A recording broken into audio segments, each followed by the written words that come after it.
यहाँ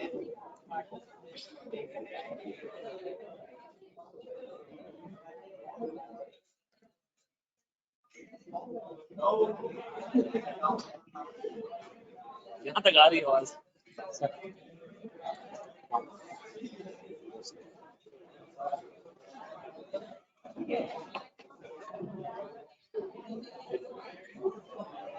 अस्सलाम वालेकुम बच्चों, ऑनलाइन वालों मेरी आवाज आ रही है आप लोगों को? ऑनलाइन वालों मेरी आवाज आ रही है? चलो जी, अच्छा क्लियर आ रही है बिल्कुल? ओके। अच्छा ये इसकी क्यों नानी मरी थी? हाँ जी बैठ जाओ बेटा। मैग्नीफाई कर दो, बहुत है। मैग्नीफाई कर दो।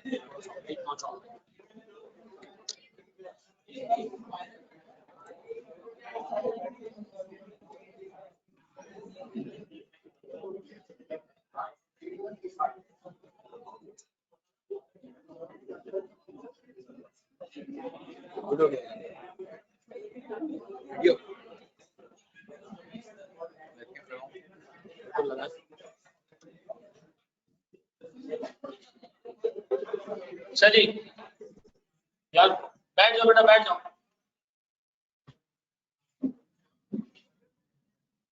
सही है मेरे साथ।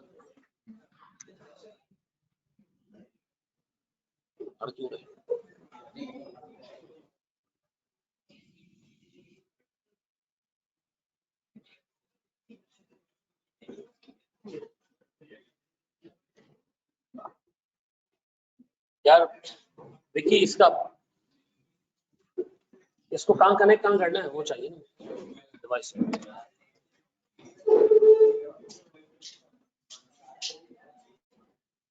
चलिए अगर आप लोग 2 मिनट खामोशी से बैठ जाएं तो हम क्लास स्टार्ट करते हैं। आवाज तो आ रही है, स्क्रीन नहीं आ रही। स्क्रीन आ गई सबके पास भाई? स्क्रीन आ गई बेटा सबके पास? ऑनलाइन वालों सब खाते आ गई है ना स्क्रीन? चलिए बिस्मिल्लाहिर्रहमानिर्रहीम। कुल हुवल्लाहु अहद अल्लाहु समद लम यलिद वलम यूलद वलम यकुल लहू कुफुवन अहद। बिस्मिल्लाहिर्रहमानिर्रहीम। अल्लाहुम्मा सल्लि अला मुहम्मदिन व अला आलि मुहम्मदिन कमा सल्लैता अला इब्राहीम व अला आलि इब्राहीम इन्नका हमीदुम मजीद। अल्लाहुम्मा बारिक अला मुहम्मदिन व अला आलि मुहम्मदिन कमा बारकता अला इब्राहीम व अला आलि इब्राहीम इन्नका हमीदुम मजीद।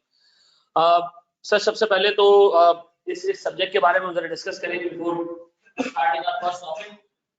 एफएआर 1 का कोर्स पूरे जो सीए का है वो मतलब कैप और फीडबैक का मिला के सबसे छोटा कोर्स, यानी सबसे छोटा कोर्स एफएआर 1, मतलब इतना बड़ा कोर्स नहीं है।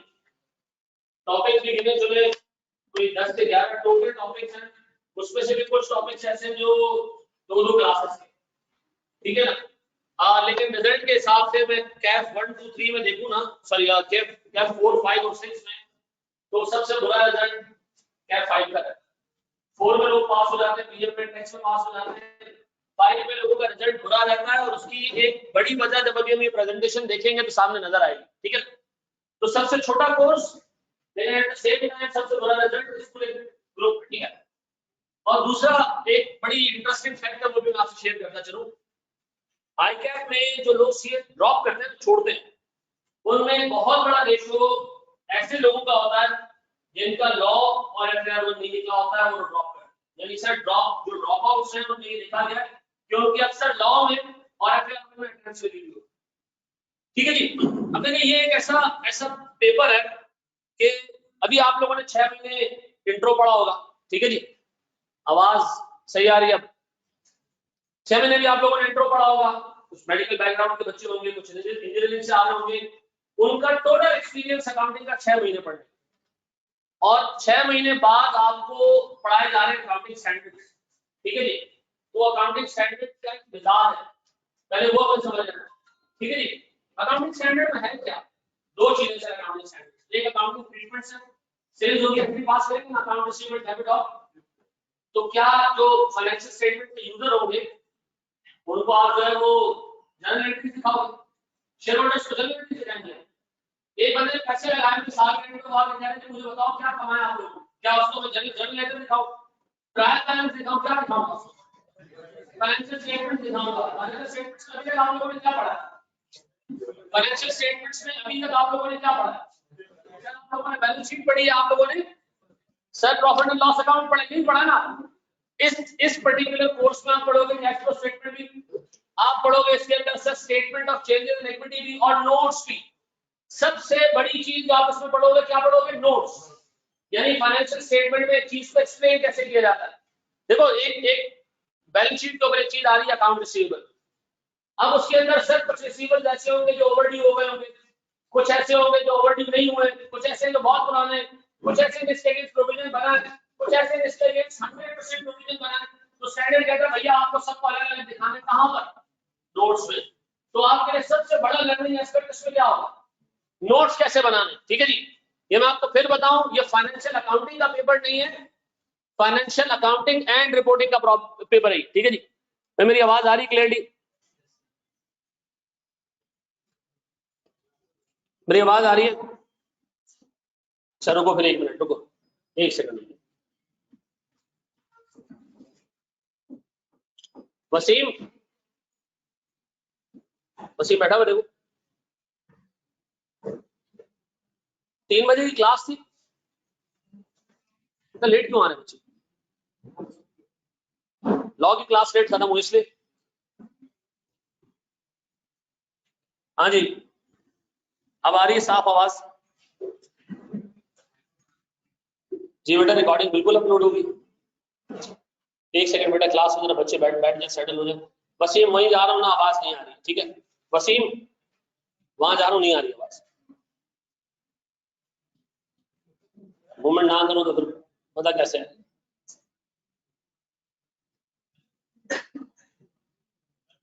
जी मेरा बच्चा,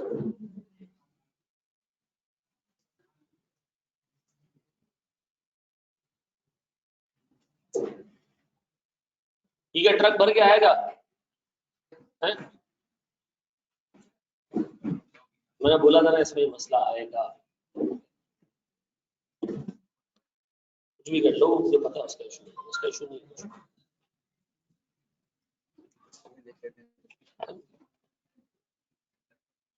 अच्छा जी, कितना टाइम हो गया है क्लास को? बेटा अभी तक मैंने प्रेजेंटेशन भी शुरू नहीं की, क्लास में लगातार लोग आ रहे हैं। यार ये वाला वो भी खोल लो, प्रोजेक्टर भी खोल। सेटल हो जाने दो बेटा, 1 मिनट रुक जाओ, ठीक है ना?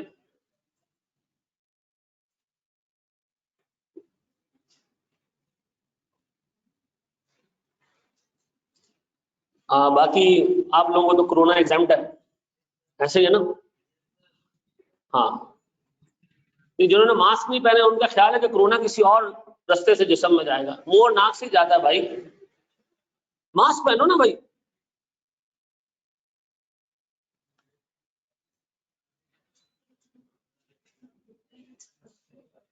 चले जी सर, बेटा पूरा फोकस बोर्ड पे, पूरा फोकस बोर्ड पे। सर देखिए, ये एक ऐसा पेपर है जिसमें सिर्फ आपको अगर डबल एंट्री आती है ना, डेबिट क्रेडिट किसको करते हैं, ट्रांजेक्शन होती है, किसको डेबिट करना है किसको क्रेडिट करना है, ये आना चाहिए बस। मुझे आपकी कोई प्रायर नॉलेज नहीं चाहिए, जल्दी से लगता है, कोई प्रायर नॉलेज नहीं चाहिए, सीधा सीधा हिसाब किताब है, इसके कोई टॉपिक पिछले से लिंक नहीं है सिवाय एक टॉपिक के जो डेप्रिसिएशन का टॉपिक। ठीक है, उस पर मुझे आपको ऐसे लेके चलना पड़ेगा जैसे आपको कुछ भी नहीं आता, और वैसे भी शायद आता भी नहीं। बैठ जाओ बैठ जाओ, 1 मिनट रुक जाओ बेटा जरा, ये क्लास में जो ना, जी शायन भाई बिल्कुल। तो बस सर आप सजेस्ट क्या करेंगे, फिजिकल क्लास लें या ऑनलाइन, ये आप पे डिपेंड करता है बेटा। बहुत सारे लोग अपनी अपनी कंफर्ट से क्लास लेते हैं, ऑनलाइन दे सकते हैं। बहुत सारे लोगों क्लास में आके जो है वो चीजें समझ आती हैं, ऑनलाइन नहीं आती समझ में, या वो कंफर्टेबल फील करते हैं कि क्लास में आप डायरेक्ट टीचर सवाल पूछ सकते हो। कितने भाई? और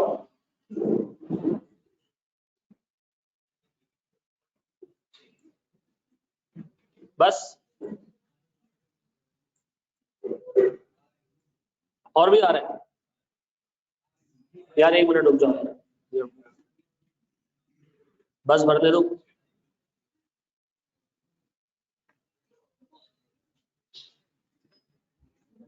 बंद बंद।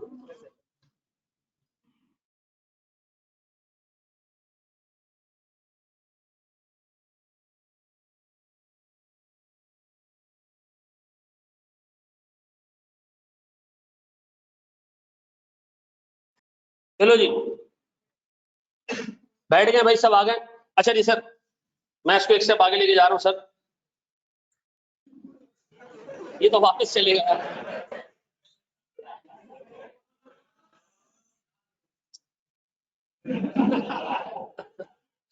आप ये भी चेक करें, लड़कियां खुश हैं और लड़के की जो है ना वाट लगी हुई है। ठीक है जी।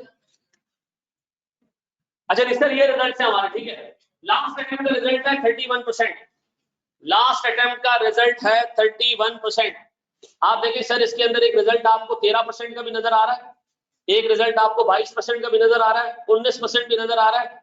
एक अटेम्प्ट में, ये 2 अटेम्प्ट में मेरे ख्याल में शायद जो आईकैप का एग्जामिनर था उसको शायद बीमार हो गया था, कोई दूसरा बंदा बिठाया था।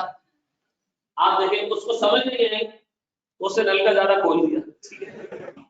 बाकी अटेम्प्ट्स में रिजल्ट रहा है कोई 25 से 30% के करीब। ठीक है, मैं ये कहूंगा कि सर रीसेंट अटेम्प्ट्स में थोड़ा सा ट्रेंड आपको बेहतर नजर आएगा।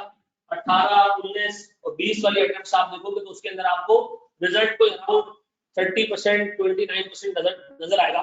और देखो यार, जितनी भी बड़ी अकाउंटेंसी बॉडीज है through out the world, result इतना ही रहता है। बीकॉम का रिजल्ट जो है वो 30% रहता है। ठीक है जी, तो इसका मतलब है हर 3 में से 1 पास होगा। ऐसे ही हर 3 लोगों में से 1 पास होगा। वो देख लो बराबर वाले को और यहाँ वहां।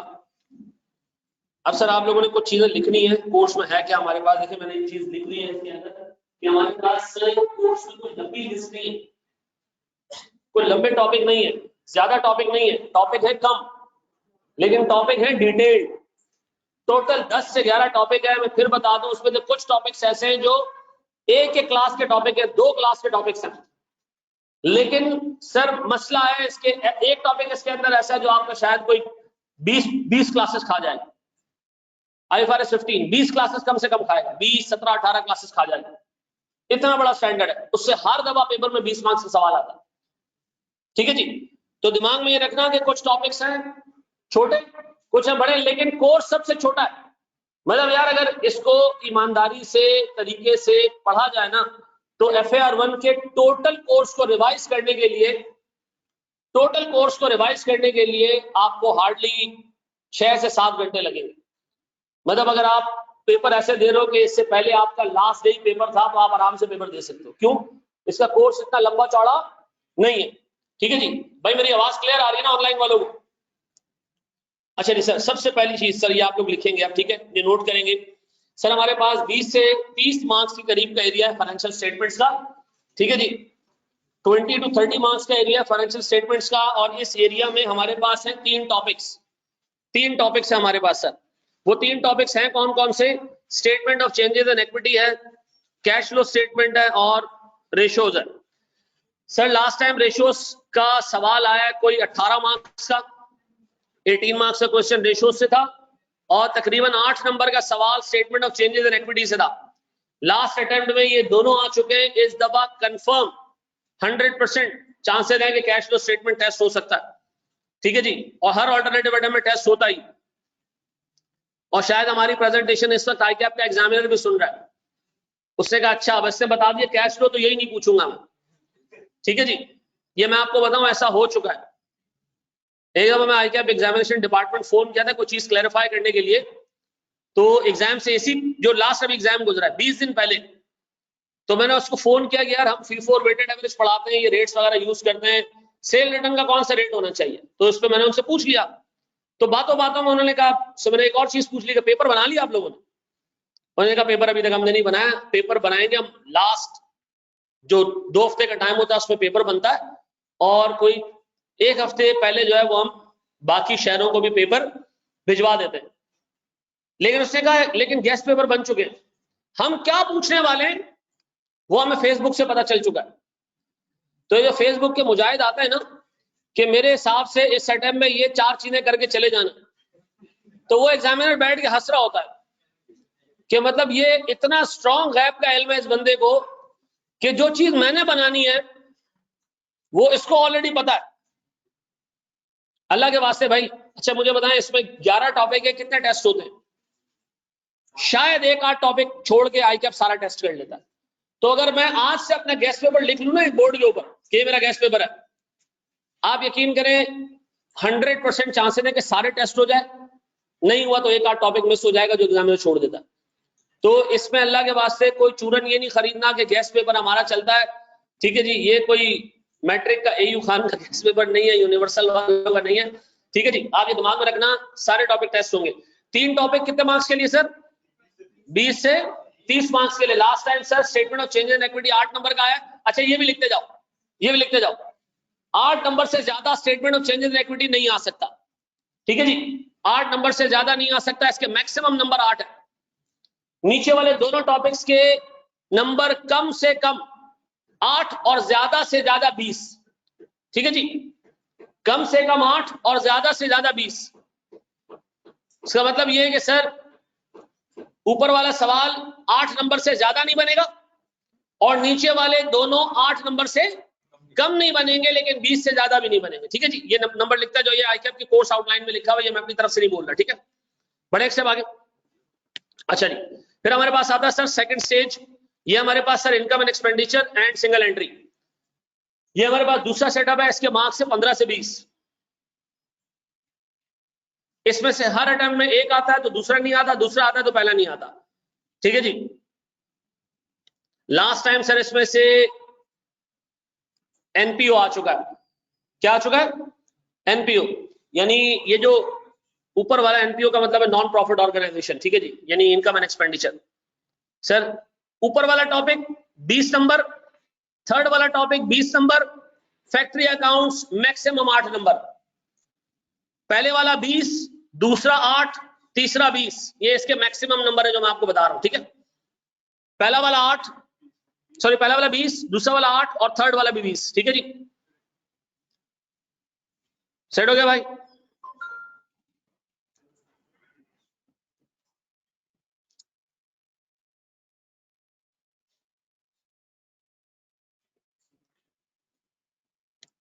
चलो जी, लिख लिया? किसे करूं? पर्दा उठाऊं दोबारा? लिख लिया भाई? मेरी आवाज क्लियर आ रही है? अच्छा यार देखो, एक अननेसेसरी कॉस्ट हमारी भी बढ़ी है कि हमें ये पूरा पोर्टल और ये ऑनलाइन सिस्टम और रिकॉर्डेड लेक्चर ये सब कुछ मैनेज करना पड़ता है, पहले ये नहीं होते थे। एक कॉस्ट स्टूडेंट के बिहाफ पे भी बढ़ी है, वो ये कि उनको इंटरनेट यूज करना पड़ता है, कोई पैकेजेस वगैरह लेने पड़ते हैं, तो कोई जोंग वोंग का पैकेज ले लिया करो, ठीक है ना। वो मेरे ख्याल में शायद कोई 10-12 GB का पैकेज होता है, 1 महीने चल जाता है, ऐसे ही है ना। आप लोगों को शायद मुझसे ज्यादा पता हो, ठीक है जी। हैं क्या चीज? बोलो बोलो बेटा बोलो। तो सिर्फ स्टडी के लेक्चर्स देखो ना। हेलो, क्लास में जी काम की चीजें देखो ना। आप एक मखलूक, अभी भी आप लोगों के अंदर, मर्दों के अंदर एक मखलूक बसती है जो टिकटॉक देखती है, हैं? चलो चलो चलो चलो, एक से आगे जाओ सर। सर आधा पेपर आपका, हाफ पेपर आपका ये रहा, आधा पेपर आपका ये रहा जो अभी हम देखने जा रहे हैं। आधा पेपर आपका अकाउंटिंग स्टैंडर्ड्स है, आधे वो दोनों है, आधा ये। सर इसमें क्या है? ये आप आवाज सुन रहे हो? ऐसे ही आई कि आपने ड्रिल करना है, ठीक है जी। अब सुनो जरा दोस्त, सुनो सुनो सुनो, इसमें सिवाय सिवाय IFRS 15 और पीपी का डिस्क्लोजर, ये है 20-20 मार्क्स के, बाकी सारे 8 नंबर वाले, सिवाय IAS 16 का डिस्क्लोजर, इसके अंदर पूरा IAS 16 नहीं है, सिर्फ डिस्क्लोजर है और इसकी रिवैल्यूएशन की अकाउंटिंग है, बस 2 ही चीजें। और IFRS 15 ये है 20-20 नंबर के, बाकी सारों के मैक्सिमम मार्क्स 8 है। इसका मतलब है सर अगर मैं इंपेयरमेंट का स्टैंडर्ड छोड़ के चला जाऊं तो मेरा मैक्सिमम लॉस कितना है? 8 नंबर। सर अगर मैं इन्वेस्टमेंट प्रॉपर्टी छोड़ के चला जाऊं तो मेरा मैक्सिमम लॉस कितना है? 8 नंबर। सर अगर मैं IFRS 15 छोड़ दूं और पीपी छोड़ दूं तो फिर आप ना जाएं पेपर देने, ठीक है जी।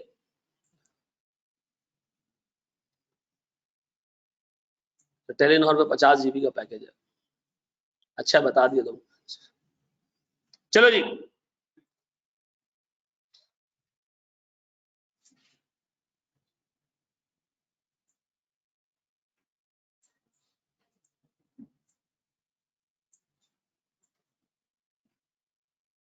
बढ़े आगे।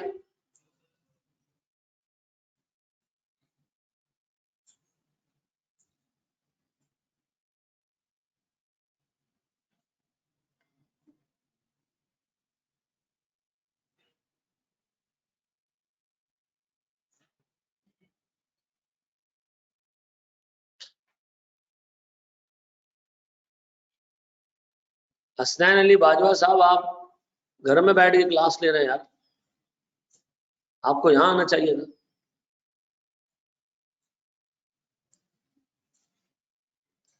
हैं जी, चले जी, नेक्स्ट क्लास में आएंगे। चले जी, कर लिया, लिख लिया, कॉपी कर लिया। ये हमारे सर 3 कोर्स के एरिया है टोटल। आधा पेपर आपका अकाउंटिंग स्टैंडर्ड्स है, आधा वो बाकी जो है वो मसाले। अच्छा जी सर, इतना कम रिजल्ट क्यों आता है सर? सीधी बात है सर, पढ़ते नहीं हो आप लोग। अगले 3 स्लाइड में मैं यही बताऊंगा, आप पढ़ते नहीं हो, आप पढ़ते नहीं हो और आप पढ़ते नहीं हो। नहीं सर, मसला ये है कि इस पर्टिकुलर सब्जेक्ट को भी लोग ऐसे लेके चलते हैं जैसे ये इंट्रोडक्शन टू अकाउंटिंग का सब्जेक्ट है। इंट्रोडक्शन टू अकाउंटिंग मैं आपको हल्फिया बता रहा हूं, FAR 1 से मुश्किल है, ये मैं आपको बता रहा हूं। इसलिए कि यार आपका कोई एक्सपीरियंस नहीं होता अकाउंटिंग पढ़ने का, आपको अकाउंटिंग पढ़ना पड़ जाती है, तो पहला अटेम्प्ट होता है आपका। दूसरा सर, उसके अंदर वर्सिटिलिटी बहुत है, एग्जामिनर के पास 1000 तरीके सवाल पूछने के, उसका जब दिल करता है सर एक वक्र स्टाइल में सवाल पूछ लेता है। लेकिन जब अकाउंटिंग स्टैंडर्ड्स आप पढ़ते हो तो उसके सवाल का स्कोप बड़ा लिमिटेड होता है, वो एक पर्टिकुलर तरीके से ही सवाल पूछ सकता है एग्जामिनर। लेकिन आपके एग्जामिनर ने यहां भी तोड़ निकाल लिया, उसने कहा अच्छा, अगर सबको पता है कि भाई एक स्टैंडर्ड से सवाल आएगा, एक काम क्यों ना करें, एक बड़ा सवाल बनाते, 3-4 स्टैंडर्ड उसमें डाल देते। इससे ये होगा कि बच्चे की हालत खराब हो जाएगी अच्छे अल्फाजों में, ऐसा है कि नहीं? तो सर एक सवाल पेपर में ऐसा आता है जो 8-8 नंबर के स्टैंडर्ड्स हैं, ये मिला के 24 मार्क्स का एक सवाल आता है, उसमें वो 3-4 स्टैंडर्ड्स मिला के डाल देता है। मैं फिर रिपीट कर दूं, ये एरिया मतलब ये पर्टिकुलर सब्जेक्ट कंपैरेटिवली छोटा भी है, इंट्रो से आसान भी आपको फील होगा, टिल द टाइम कि आप पेपर्स उठाओ या पेपर में जाओ तो पेपर आपके हाथ में आ जाएगा फिर। ठीक है जी, ये मैं आपको दबे अल्फाजों में समझा रहा हूं, ठीक है जी। अच्छा देखिए सर, सबसे बड़ा मसला इसके अंदर क्या है, working on areas that are difficult and carry lesser marks. अब देखिए एक एरिया इसमें सिंगल एंट्री का, उसमें एक सवाल आना है 15 मार्क्स का, आपका 25% टाइम उसी टॉपिक पे निकल जाएगा। क्यों? बाकी एरिया 85 मार्क्स का है, लोग उस पर थूकेंगे भी नहीं, सिंगल एंट्री में घुसे रहेंगे, यार मुश्किल है मुश्किल है मुश्किल है। भाई सिंगल एंट्री के मार्क्स देख लो, उस पर एक अच्छी एफर्ट लगा लो, लेकिन अपनी पूरे सेटअप का 25% टाइम एक टॉपिक पे इसलिए देना कि वो मुश्किल है, मेरा कॉन्फिडेंस नहीं डेवलप हो रहा। यही चीज तो हमें सीखनी है सीए में, कि जब आपको एक चीज पता है कि जी एक एरिया के मार्क्स काफी ज्यादा है, तो आप सर टाइम भी वहां ज्यादा लगाएं, जिस एरिया के मार्क्स कम है टाइम वहां भी लगाएं। लेकिन एक स्मार्ट स्टूडेंट और एक हार्ड वर्किंग स्टूडेंट में फर्क यही है ना, कि आप स्मार्ट स्टूडेंट नहीं होता है कि यार जो एरिया देख लेता है कि मैंने इस एरिया में काम करना है ढंग से, इसमें से निकलने नंबर। दूसरा एरिया जिसमें 15 मार्क्स आएंगे, 15 मार्क्स में 1000 तरीके के सवाल बन सकता है, तो मुझे क्या करना चाहिए सर? जो बाकी 85 है उसको अच्छे तरीके से पक्का करना चाहिए, और इस 15 नंबर में मैं इतनी मेहनत कर लूं कि सवाल आए तो मैं 80-70% निकाल लूं, मेरा काम हो जाएगा। ठीक है जी सर। फिर practice practice and no concept building, sir ये है सबसे बड़ा इस पूरे पूरे पूरे अकाउंटिंग और कॉस्टिंग का सबसे बड़ा अलमिया। लोगों को ये फील होता है कि अगर आपने हर टॉपिक पे 30-30 सवाल कर लिए तो आप क्या हो जाओगे, पास हो जाओगे, फिर मतलब इंशाल्लाह ताला आपको मसला नहीं होगा। कॉन्सेप्ट तेल लेने गया, ठीक है जी, आप रट्टा मार लो, ये कर लो वो कर लो, चीजें याद कर लो, ये आएगा वो आएगा, इसमें से ये निकलेगा तो वो आ जाएगा, और उसमें से ये निकलेगा तो वो आ जाएगा। नहीं, आपको फिर बता दूं, छोटा सब्जेक्ट है लेकिन टेक्निकल बहुत है। अभी आप पढ़ोगे ना, आपको अंदाजा होगा, आपका दिमाग खुलेगा, आप बहुत सारी चीजें ऐसी सीखोगे जो आपके लिए बड़ी इंटरेस्टिंग होंगी।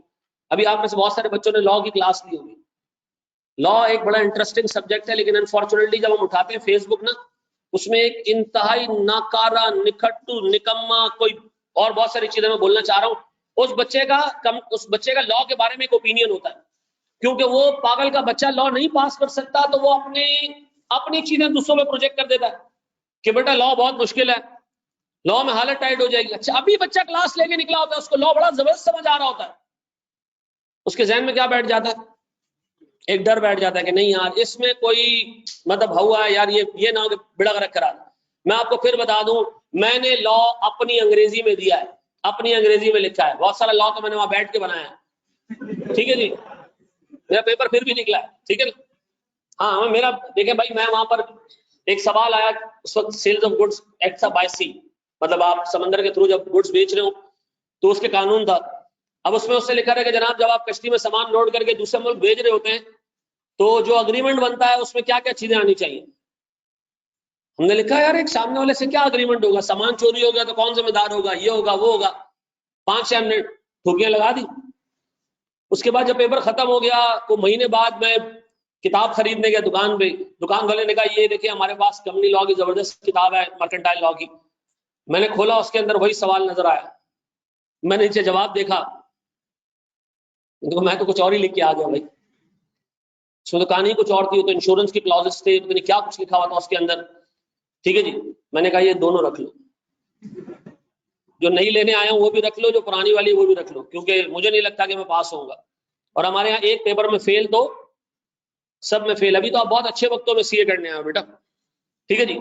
सर फिर sequencing the steps to find a standard solution, ये है मौत, ये है मौत। और मैं आपको हल्फन बता रहा हूं, इसको पढ़ाया भी ऐसे ही जाता है। चलो बेटा, सबसे पहले अकाउंट से सेल्स निकालो। सेल्स बेटा आप एक काम करो, अकाउंट रिसीवेबल के अकाउंट में डालो। देखो बेटा वहां से कैश निकलेगा, कैश को बेटा बैंक अकाउंट में डालो, बैंक अकाउंट में देखो मिसिंग फिगर निकलेगी। लोगों को रट्टा लग जाता है, पहले ये निकलेगा फिर ये निकलेगा फिर वो निकलेगा। एग्जाम में आप जाते हो, जो आपको निकालना आता है वो एग्जामिनर आपको दे देता है, वो कहता है ये लो और अब मैं जो कहूंगा वो निकालना है, ठीक है ना। और ये अक्सर होता है लोगों के साथ। लास्ट टाइम एग्जामिनर ने एनपीओ के सवाल में इतना जबरदस्त सवाल बनाया, उसको क्रेडिट देना चाहिए एग्जामिनर को, अच्छा सवाल बनाया उसने।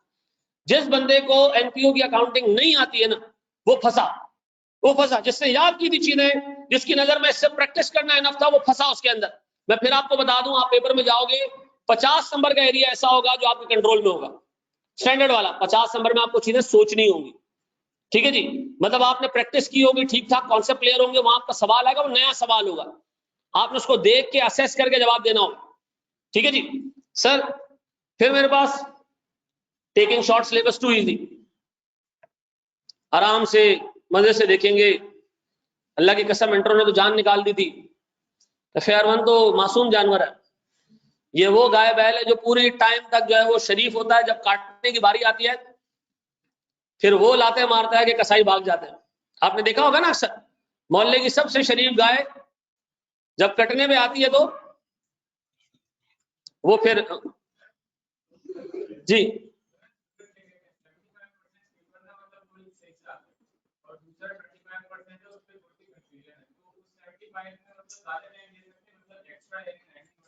देखो यार, मैं इसको ऐसे कहता हूं कि पहले ये डिसाइड कर लो गोल्ड मेडल लेना, पास होना। ईमानदारी की बात है कि पास होना, ऐसे ही ना। हाँ, कुछ लोग हैं होंगे जो गोल्ड मेडल वाले होंगे, ईमानदारी की बात है पास होना है ना। तो यार फिर आप एक काम ये करो, जिस एरिया से ज्यादा नंबर आने उसको तो आप 100% पक्का कर लो, और जिस एरिया में आपको पता है कि जी मार्क्स कम है, काम ज्यादा करने, काम वहां भी करो। लेकिन अगर वहां काम कम हो रहा है तुमसे, सवालात सॉल्व हो रहे हैं 60-70% सॉल्व हो रहे हैं, पूरा नहीं हो रहा, वहां घबराओ नहीं। फिर लोगों का सबसे बड़ा मसला ये होता है, वो चाहते हैं जब वो पहली गो में सिंगल एंट्री के सवाल उठाएं तो 100% सही कर दें। किसी का बाप नहीं कर सकता। अभी हमने इंट्रो का सॉल्यूशन बनाया बैठ के, 3 टीचर्स हम बैठे हुए थे, हमने इंट्रो का सॉल्यूशन बनाया, सॉल्यूशन बना के ग्रुप पर डाल दिया। आप ही की क्लास के एक बच्चे ने उठ के कहा इसमें गलती है, और वाकई गलती थी। अब बताओ ये मैं क्लेम करूं मैं 15 साल से पढ़ाता हूं मुझसे गलती नहीं होती? नहीं भाई, गलती सबसे हुई है, देखिए यहाँ पे, ठीक है ना। तो अच्छा जी, अच्छा जी। फिर सर देखिए, क्लास में हम कॉन्सेप्ट डेवलप करेंगे, प्रैक्टिस करेंगे। वो जो कोने वाला अंडा है ना, ये आपको सबसे बड़ा डिफरेंस मिलेगा ARTT में, वो कोने वाला अंडा। वो कांस्टेंट रिवीजन क्या है सर? एक काम हम करेंगे, मैं पूरा स्टैंडर्ड करा दूंगा क्लास में, ठीक है जी। पूरा स्टैंडर्ड के बाद जो है वो आपके पास प्रैक्टिस होगी पास्ट पेपर्स की, वो भी हम निकाल देंगे। फिर इसके बाद सर हम दूसरे टॉपिक को मूव करेंगे, तीसरे पे जाएंगे। तो पहले वाले का क्या होगा? पहले वाले का क्या होगा? नहीं, क्विज नहीं होगा, खाली क्विज नहीं होगा सर, दबा के प्रैक्टिस सेशन होंगे, ठीक है जी। और ठीक ठाक प्रैक्टिस सेशन होंगे, क्योंकि मुझे पता है कि आप लोग घर जाके पढ़ते नहीं हो। जितने बच्चे यहाँ फास्ट ट्रैक में बैठे, फास्ट ट्रैक में हमने उनको तकरीबन कोई 250 घंटे दिए नहीं दिए तुम लोग हैं? तो फिर इस पे दिमाग लगाना भाई। अच्छा, एक जब आप कह देते ना रिविजन नहीं, तो फिर आपके अंदर का जो आइंस्टाइन है ना, वो ये कहता है कि यार तूने तो टॉपिक पढ़ लिया है, पास्ट पेपर्स भी देख लिए, प्रैक्टिस की तुझे क्या जरूरत है? 250 बच्चा क्लास में रजिस्टर्ड होता है, प्रैक्टिस में बैठता है 30, कितना 30 40, बहुत आप किसी दिन जलील कर दो 42, ठीक है ना। उसके बाद बच्चे आते हैं, सर पेपर बहुत मुश्किल आया था। वो भाई ये तो मतलब प्रैक्टिस में इस तरह के सवाल देखे थे। हाँ तो क्लास में दिखा देते ना, प्रैक्टिस में क्यों दिखाए?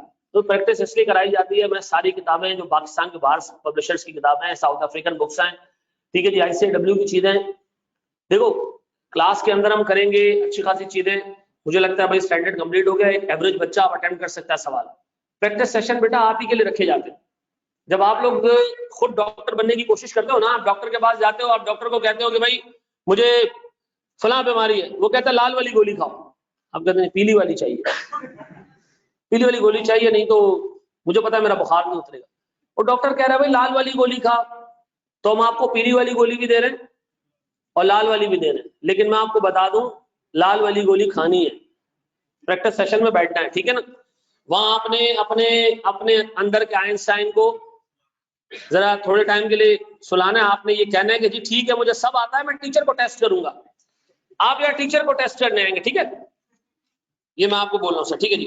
फिर हमारा एक सर नोट्स और मैनुअल है, ये हम आपको जो है वो क्लास में ही देंगे सर। ऑनलाइन सपोर्ट है, ऑनलाइन सपोर्ट का मतलब है आप ग्रुप पे सवाल पूछ सकते हैं, ठीक है जी। और माशाल्लाह आप लोगों की जो आदत रही है पास्ट में, उस पर मैं कोई कमेंट नहीं करना चाहूंगा, ठीक है जी।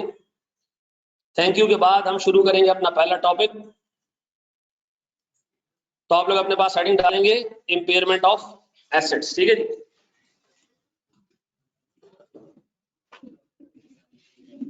थैंक यू भाई। नोट्स एंड मैनुअल कैंपस आके लेना है। हाँ, अगर आपको हार्ड कॉपी में चाहिए आके आप खरीदोगे, और अगर आपको सॉफ्ट कॉपी में चाहिए तो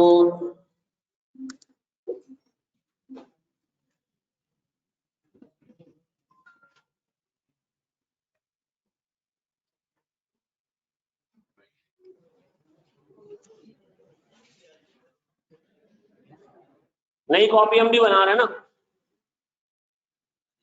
अब अल्लाह करे बन जाइए कॉपी।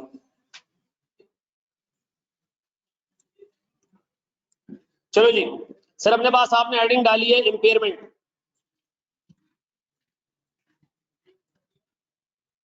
अच्छा ये सुनो जरा दोस्त, गौर से सुनो, सारी चीजें छोड़ के फोकस बोर्ड में, सारी चीजें छोड़ के फोकस बोर्ड पे इम्पेयरमेंट हम देख रहे हैं सर। सर देखिए इम्पेयरमेंट है क्या, जरा हम डिस्कस करते हैं। से मिसाल के तौर पर मेरे पास एक प्लांट है, ठीक है जी। इस प्लांट की कैरिंग अमाउंट, इस प्लांट की कैरिंग अमाउंट है 100 रुपीज, और इसकी रिमेनिंग लाइफ है 5 साल। इसकी रिमेनिंग लाइफ कितनी है? इसको मैं 5 साल चलाऊंगा, 100 रुपए का एसेट है ये, इसकी कैरिंग अमाउंट 100 है। मुझे पता किस स्टैंडर्ड में आता है ये प्लांट? IAS 16 में प्रॉपर्टी प्लांट एंड इक्विपमेंट याद आ रहा है ना भाई? इंट्रो पढ़ा है ना? यस सर पढ़ा है सर। अब बताया सर प्लांट 100 रुपए पे आ रहा है, इसकी रिमेनिंग लाइफ 5 साल है। अब सर मैंने फाइनेंशियल स्टेटमेंट्स बनाए, बैलेंस शीट बनाई, उसमें 100 रुपए का प्लांट दिखाया।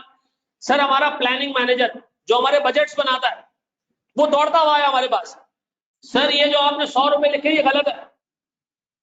मैंने कहा क्यों गलत है भाई? 100 रुपए का एसेट है, कैरिंग अमाउंट 100 रुपए, ये हमने कैलकुलेट किया, गलत कैसे बोल रहे हो? उसने कहा सर मैंने अभी मार्केट फोन किया तो पता चला इस एसेट की फेयर वैल्यू सिर्फ 80 रुपए। कितने? 80 रुपए। अगर आप इसको मार्केट में आज बेचने जाओगे कितने का बिकेगा? 80 रुपए का बिकेगा। और मार्केट तक ले जाने का खर्चा, cost to sell, cost to sell, market तक ले जाने का खर्चा 15 रुपया। आपको 80 मिलेंगे जब इसको आप मार्केट लेके जाओगे। मार्केट तक ले जाने में कितना खर्चा आएगा? 15 रुपए का। तो बताओ इस एसेट से नेट क्या मिलेगा? 65। अब जब 65 रुपीज का आपको नजर आ गया, सेटअप के 65 रुपीज मिलेंगे। और मेरे बच्चों, क्या इस एसेट को 100 रुपए पे कैरी करना जायज है? सर मैंने प्लानिंग मैनेजर को चमाट मारी उसी तरह जिस तरह आपको मारनी चाहिए। मैंने उसको कहा भाई मैंने ये बेचने के लिए नहीं खरीदा, ये इन्वेंट्री थोड़ी है, इन्वेंट्री थोड़ी है, ये मैंने बेचने के लिए थोड़ी खरीदा, इसको तो मैं इस्तेमाल करूंगा। तो प्लानिंग मैनेजर ने कहा अच्छा सर आप इसको इस्तेमाल करेंगे। मैंने कहा मनूस आदमी, इन्वेंट्री हम बेचने के लिए लेते हैं, वहां हम एनआरवी निकालते हैं, वहां कॉस्ट निकालते हैं, कंपेयर करते हैं, और एनआरवी और कॉस्ट में से जो लोअर होता है तो टेक्निकली है ये एनआरवी 65, लेकिन हमने इस एसेट को बेचने के लिए नहीं खरीदा, तो उसको इस्तेमाल कर रहे हैं भाई। उसने कहा अच्छा इस्तेमाल कर रहे हैं। मैंने कहा हाँ। अब मैंने सर मैनेजर को दोबारा बुलाया, प्लानिंग मैनेजर को। मैंने कहा काम करो, सोचो अगले 5 साल तक इस एसेट से कितने पैसे निकलेंगे। उसने कहा सर ये मैं कैसे बता सकता हूँ कितने पैसे निकलेंगे। मैंने कहा सोचो, एक्सपेक्ट करो कि अगले 5 साल तक इससे गुड्स बिकेंगी, प्रोड्यूस होगी, बिकेंगी, उसकी सेल्स कितनी होगी, उन गुड्स को प्रोड्यूस करने की कॉस्ट कितनी होगी, वो चेक करो। बताओ इस एसेट से अगले 5 सालों में कितना प्रॉफिट जनरेट होगा। उसने सारा हिसाब लगाया। उसने कहा सर इस एसेट की वैल्यू इन यूज 90 रुपए, यानी सर हम अपनी पूरी जिंदगी का जोर लगा दें, अगले 5 साल तक इस एसेट से कितना प्रॉफिट जनरेट होगा? 90 रुपए का। कितना प्रॉफिट जनरेट होगा? अब मैंने कहा तशवीश वाली बात है। अब बताओ सर एक प्रूडेंट आदमी को जो मुंह से रोटी खाता है, उसको इस एसेट को बेच देना चाहिए या चलाते रहना चाहिए?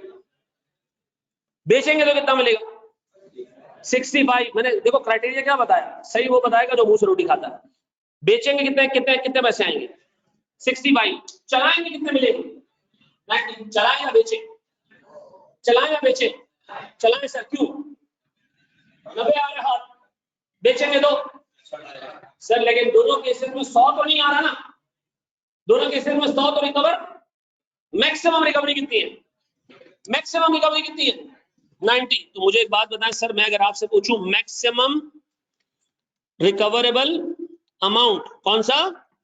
मैक्सिमम रिकवरेबल अमाउंट कितना है इनमें से? 90 90 90 90। अब बताओ क्या इस एसेट को 100 रुपए में कैरी करना जायज है? क्या इस एसेट को 100 रुपए में कैरी करना जायज है? नहीं सर। इस एसेट के अंदर क्या आ चुकी है?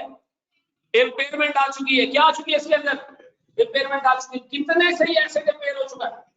10 रुपए से, क्योंकि चलाओ तो 90 मिले, बेचो तो 65 मिले। तो सर मुझे बताओ हर किसी भी हाल में 100 रुपए रिकवर होते हुए नजर, तो क्या ये एसेट इम्पेयर हो चुका है? बताओ एक प्रॉपर्टी प्लांट एंड इक्विपमेंट कब इम्पेयर होता है? सर जब उसको चला के या बेच के किसी सूरत में भी उसकी कैरिंग अमाउंट रिकवर, उसकी कैरिंग अमाउंट थी कितनी? 100। चलाऊं तो कितने मिले? बेचूं तो कितने मिले? तो बताओ सर क्या 100 रुपए रिकवर होते हुए नजर आ रहे? मैक्सिमम रिकवरी कितनी है? 90। तो सर क्या इस एसेट को 100 रुपए पे कैरी करके शेयर होल्डर्स को धोखा देना सही होगा? तो बताओ इस एसेट को कितने पे ले आए? 90 पे ले आए। कितने से इम्पेयरमेंट बुक करें? तो सर मैं एंट्री पास कर रहा हूं, इम्पेयरमेंट लॉस डेबिट कितने से? 10 रुपए से। और सर प्लांट या पीपी ग्रेड कितने से? ऐसा। अब बताओ एक प्लांट इम्पेयर कब होता है? एक प्लांट इम्पेयरमेंट कब होता है? अली जयान हर साल इम्पेयरमेंट टेस्टिंग नहीं होती जी। सर जब एक एसेट को यूज करके या बेच के किसी भी सूरत में इतने पैसे नहीं मिल रहे हो जितनी उसकी कैरिंग अमाउंट है, तो एसेट क्या हो जाता है? इम्पेयर हो जाता है। मुझे बताओ इस पूरे स्टैंडर्ड में क्या हम इन्वेंट्री की इम्पेयरमेंट देखेंगे? नहीं। हम किसकी इम्पेयरमेंट देखेंगे? प्रॉपर्टी प्लांट एंड इक्विपमेंट की। किसकी? इस स्टैंडर्ड में किसकी इम्पेयरमेंट देखेंगे? किसकी? प्रॉपर्टी प्लांट एंड इक्विपमेंट की। क्या स्टैंडर्ड में इन्वेंट्री की इंपेयरमेंट आएगी? नहीं भाई, वो ऑलरेडी हम पढ़ चुके हैं। Inventory should be valued at lower of cost और एनआरवी। याद आ रहा है सर? अब मुझे बताइए, यहाँ पर यहाँ एनआरवी निकालते हैं? नहीं सर, ऐसे नहीं निकालते। पीपी के लिए हम 2 कैलकुलेशन करते हैं। चलाएं तो कितने मिलेंगे, बेचे तो कितने मिलेंगे, फिर इन दोनों को कंपेयर कीजिए कि ज्यादा किसमें मिल रहा है, चलाने में मिल रहा है। वो हम कहते हैं जनाब मैक्सिमम रिकवरेबल अमाउंट। फिर हम देखते हैं सर वो मैक्सिमम रिकवरेबल अमाउंट क्या 100 रुपए रिकवर करके दे रहा है? नहीं। क्या बुक करेंगे? इंपेयरमेंट। ऐसा है, ये पहले कॉपी करो शाबाश।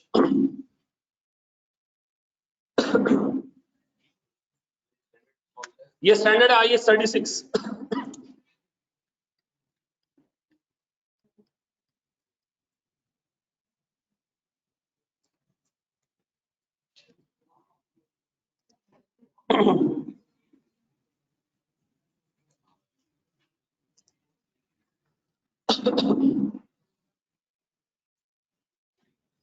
अगर सेल करने 100 रुपए मिलते तो हम इस एसेट को कभी भी इंपेयर नहीं करते।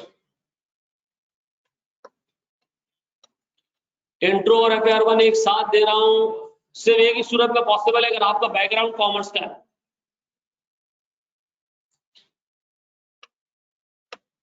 जी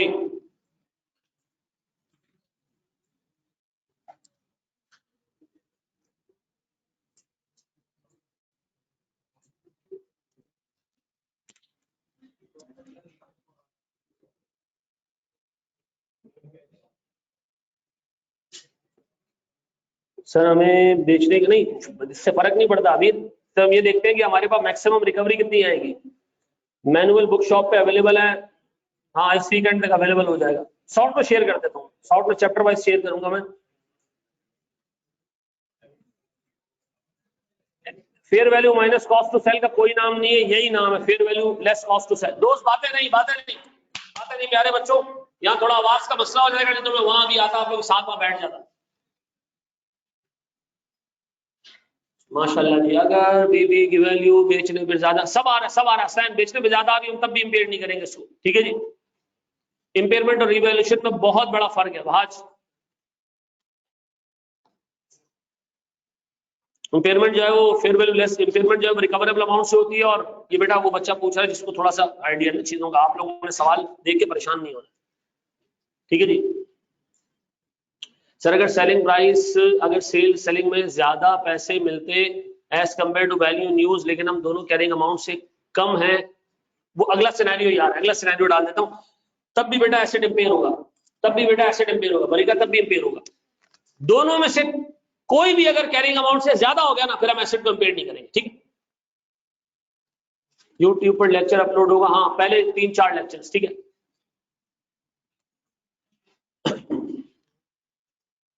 बुक कैसे ले सकते हैं?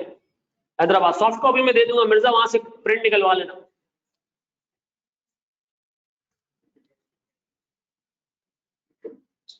बुक आपको सॉफ्ट में मिल जाएगी, आप लोग प्रिंट निकाल लेना, कोई टेंशन नहीं है। जी जनाब, बड़े ओके सर, चले जी, बढ़ जाए सब आगे। तैयार हो भाई? इंसान का प्रिपेयर होता है, बूढ़ा हो जाए, वेरी गुड।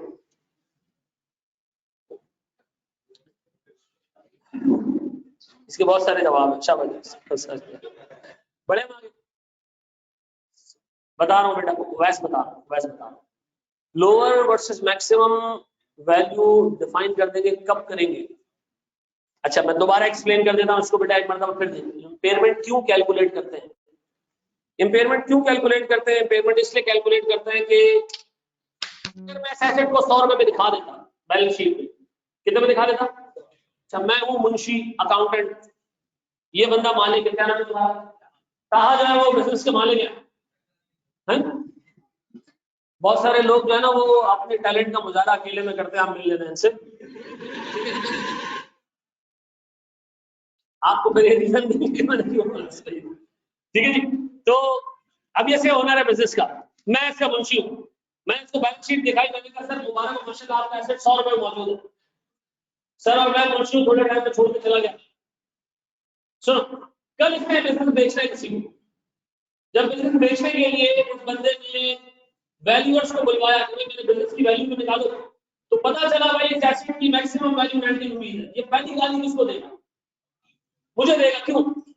वो कहेगा यार जब इसको पता था कि इस एसेट के 100 से ज्यादा, चलिए इस एसेट के 100 से ज्यादा मतलब 90 से ज्यादा मिलने नहीं है, तो इस एसेट को हम फिर 100 पे क्यों कैरी करें?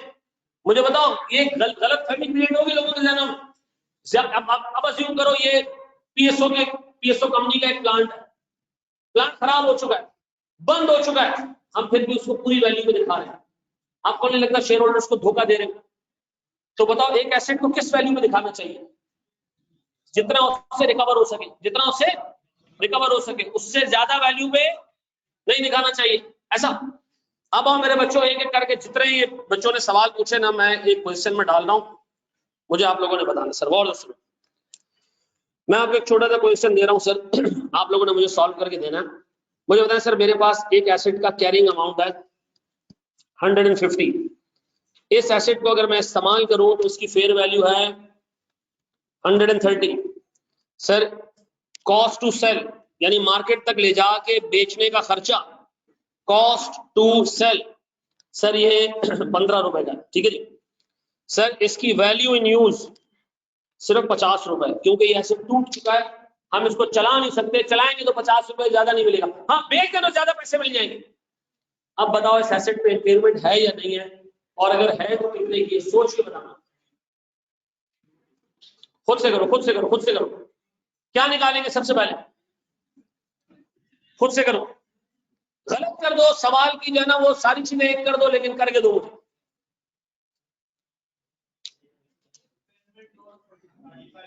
कितने का इम्पेयरमेंट लॉस? 35 का पक्का? चलो मैं जिससे पूछूंगा वो बच्चा बताएगा, और क्लास में कोई बंदा शर्माएगा नहीं, ठीक है जी। चलो मेरे बच्चों मुझे एक बात बताओ, इस एसेट की कैरिंग अमाउंट कितनी है? इसका मतलब है कंपनी के शेयर होल्डर्स को ये बताया गया कि इसकी वैल्यू कितनी है? 150 रुपए। अगर इसको आज जाके मार्केट में बेच दें तो कितना? बेच दें तो कितना? 115 मिलेंगे, नेट 115 मिलेंगे। जाके मार्केट में रक्षे में डाल के लेके जाएंगे, एसेट को 15 रुपए रक्षे वाले को देंगे, बिकेगा 130 में, नेट कितने बच जाएंगे? 115।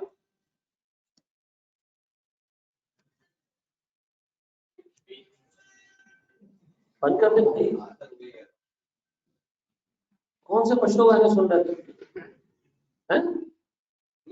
क्या शौक हो गए थे? टेनिस? अच्छा अजान का शौक, अल्लाह माफ करे। अच्छा जी क्या कह रहे हैं सर, हमारे पास इस एसेट को बेचे तो कितने मिले? 115। चलाएं तो कितने मिले? अब बताओ सर इन दोनों में से हायर क्या है? मैं अगर आपसे कहूं इसकी recoverable amount, maximum recoverable amount maximum, इन दोनों में हाईएस्ट कितना? 115।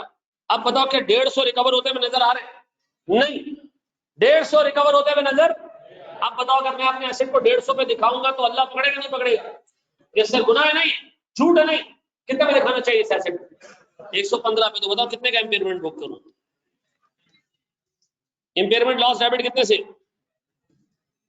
35 से। और पीपी कितने से क्रेडिट? शाबाश मेरे बच्चों, जरा जान मारनी है जी मेरा बच्चा। वैल्यू न्यूज का मतलब होता है, वैल्यू न्यूज का मतलब होता है एक एसेट को जिंदगी भर, जो इसकी जितनी जिंदगी बाकी है, इस्तेमाल करोगे तो कितने पैसे मिलेंगे, इसकी अभी डिटेल कैलकुलेशन हमने देखनी है। ये वैल्यू न्यूज गिवन नहीं होगा पेपर में, क्या करना पड़ेगा? कैलकुलेट करना पड़ेगा। और इसकी कैलकुलेशन अगर सर इम्पेयरमेंट का सवाल 8 नंबर का आता है, 6 नंबर की कैलकुलेशन सिर्फ वैल्यू न्यूज की होगी। ये इतनी सिग्निफिकेंट वैल्यू है। मतलब हमारे अभी इम्पेयरमेंट का जो स्टैंडर्ड है उसमें 80% टाइम हम सिर्फ क्या कर रहे होंगे? वैल्यू न्यूज कैलकुलेट कर रहे हो। तो हर इसके ऊपर डिटेल में डिस्कशन आ रही है। फेयर वैल्यू क्या है, इसका सवाल, इस सवाल का जवाब दे रहा हूं, मुझे बताओ ये समझ आ गया? अच्छा गौर से सुनना बेटा, गौर से सुनना। किसने लिखना है ये? हम इससे आगे बढ़े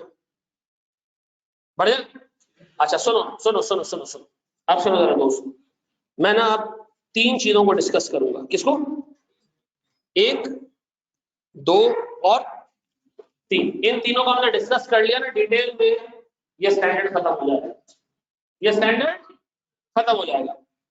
फेयर वैल्यू गौर से देखना बेटा, सुनो जरा दोस्त सुनो, प्यारे बच्चों बोर्ड में देखना दोस्त, ऑनलाइन वालों को मैं नजर आ रहा, डेप्रिसिएशन एक्सपेंस निकालने के बाद कैलकुलेट करेंगे या पहले डेप्रिसिएशन एक्सपेंस निकालने के बाद कैलकुलेट करेंगे? फातिमा चेंज हो गई तो क्या मतलब चेंज हो गई?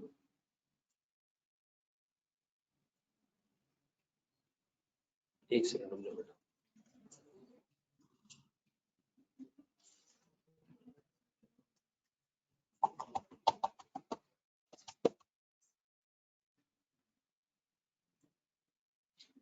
चलो बेटा तुम्हारा सवाल आधा लिखा हुआ है, चेंज हो गई तो लॉस भी चेंज हो जाएगा। हाँ बिल्कुल सीधी बात है, बिल्कुल सही बात है। सब्सिक्वेंटली अगर फेयर वैल्यू दोबारा ऊपर चली जाए तो लॉस क्या हो जाएगा?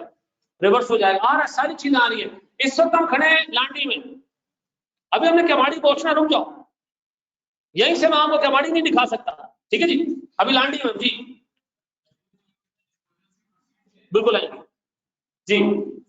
अब आ दोस्त इस calculated the year and right sir, इसका मैं जवाब एक लफ्ज में दूंगा, जरूरी नहीं है, ठीक है। बहुत आगे के सवाल पूछ लो तुम लोग, हम लोग ने थोड़ी सी लेट क्लासेस स्टार्ट की, मुझे लग रहा है बाकी सब जगह से लोग क्लासेस लेके आ गए हैं, यही स्टैंडर्ड चल रहेगा बाकी तो लोग। अच्छा हमने तो पता ही नहीं है सर, होंगे अभी तो मैं क्यों बताऊं है। अच्छा चलो खैर सुन, देखिए सर ये मेरे पास दो चीजें सर, ये मोबाइल है मेरे पास और क्या नाम है ताहा, ये ताहा कामरान अकमल के रिश्तेदार हो, इतनी चीज ऐसे आप बोल रहे, बच्चा थोड़ी देख रहा हूँ। अच्छा चलो, अब मिसाल के तौर पर ताहा देख लो, चलो चलो ताहा जो है वो मिसाल के तौर पर मार्केट में एक शॉप संभालते हैं, एक दुकान संभालते हैं और मोबाइल बेचते हैं। सर मैं इनके पास आता हूं, मैं कहता हूं सर मुझे ये मोबाइल बेचना है, ये मोबाइल किसका है? ऑनलाइन वाले मोबाइल किसका है? ये मेरा मोबाइल है, ठीक है जी। इसी तरह का एक मोबाइल ताहा की दुकान में टंगा हुआ, वो उसके हाथ में सुन, अब मैं जाता हूं, मैं कहता हूं ताहा भाई ये मोबाइल मैंने बेचना है, ये वाला मोबाइल मैंने बेचना है। ताहा ने कहा ठीक है ये आपका मोबाइल है। मैंने कहा था आपके पास भी ऐसा मोबाइल है? ताहा ने अपना मोबाइल दिखाया, यानी सर किसका मोबाइल? सर टेक्निकल अंग्रेजी लिख दूं, मार्केट पार्टिसिपेंट्स मोबाइल, नहीं भाई दुकानदार का मोबाइल, दुकानदार का मैंने मोबाइल लिखा, अब सुनो दुकानदार का मोबाइल। मैंने कहा सर इसके कितने पैसे? तो सर इस बंदे ने ताहा ने कहा इसके पैसे हैं 15,000। मैंने कहा ताहा आपके पास भी ऐसे ही मोबाइल पड़ा हुआ है, ये आप कितने का बेचोगे मुझे? ताहा ने कहा ये 20,000 का। मैंने कहा ये क्यों? उसने कहा सर ऐसी चलती है दुनिया, आपसे खरीदना होगा सस्ता खरीदूंगा, आपको अगर बेचना होगा तो महंगा बेचूंगा। मैंने कहा अच्छा ये गलत है, मतलब मैं आपसे कह रहा हूं कि ये वाला मोबाइल मैं आपको दूं तो आप कितने दे रहे हो? 15, और आपका इसी तरह का मोबाइल मैं आपसे खरीदूं तो आप कितने का दे रहे हो सर? ताहा ने कहा बेचना है। मैंने कहा मैंने यही मोबाइल बेचना है लेकिन 18, कितने? मैं कितने मांग रहा हूँ, वो कितने दे रहा है? मैं कितने मांग रहा हूँ 18, वो कितने दे रहा है? अच्छा इसका मतलब है सर ये 15,000 वैल्यू लगाई है किसने? इसको मैं नाम दे दूं बिड प्राइस। क्या नाम दे दूं? बिड प्राइस का मतलब दुकान वाला कितने में खरीदने को तैयार है। अच्छा मैं कितने में बेचना चाह रहा हूं, ये क्या सर मेरे पास, मान जाऊंगा अगर सही बता दिया, मान जाऊंगा अगर सही बता दिया, ऑफर प्राइस, क्या चीज? कॉपर नहीं, ऑफर प्राइस। कौन सी? अब बताओ मैं इसको कितना में ऑफर कर रहा हूं? 18 में। वो कितने में इसको एक्सेप्ट करने को तैयार है? 15 में। इस जैसा मोबाइल कितने का मिलेगा? नया मोबाइल इस जैसा कितने का मिलेगा? 20 का। ये कितने में जाएगा? वो 15 मांग रहा है, 15 में मांग रहा है, मैं बेचना कितने में चाह रहा हूं? बताओ सर फेयर वैल्यू कितनी है इस मोबाइल की? इस मोबाइल की फेयर वैल्यू कितनी है? याद रखना फेयर वैल्यू का मतलब है सामने वाली पार्टी इसको कितने में खरीदने को तैयार है। आपको एग्जामिनर फेयर वैल्यू की 3-4 मेजर्स देगा, कहेगा ये मोबाइल आप बेचना चाह रहे हो 18 में, वो खरीदना चाह रहा है 15 में, इस जैसा मार्केट में मिलता है 20 में। अब बताओ इसकी फेयर वैल्यू कितनी है? भाई इसकी फेयर वैल्यू है कितनी? 15। 15 का मतलब मार्केट में ये कितने का खरीदा जा रहा है, मार्केट पार्टिसिपेंट दुकानदार इसको कितने का खरीदने को तैयार है। सर मैं फिर पूछ रहा हूँ, ये मेरे पास एक कुर्सी है सर, ये कुर्सी है, मैं इसको बेचना चाहता हूँ 20,000 में, ये दुकान वाला इसको खरीदना चाहता है 15,000 में, बताओ इसकी वैल्यू कितनी? Fair value 15,000। फेयर वैल्यू की डेफिनेशन क्या है? Bid price. बिड प्राइस का मतलब दुकानदार इसको कितने में खरीदने को तैयार है, ऐसा। ये बात समझ आती है? तो बताओ आइंदा के बाद कोई भी हमसे पूछे कि फेयर वैल्यू का क्या मतलब है, मैं क्या जवाब दूंगा?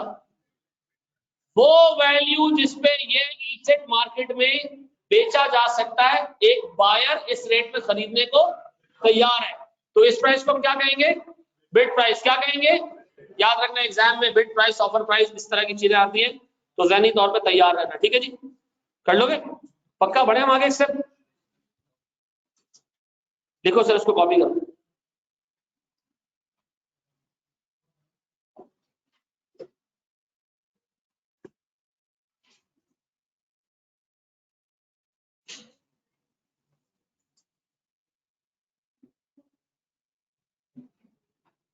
एक सेकंड मुझे एक्सक्यूज करना, मैं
अभी बीच में नहीं बचा,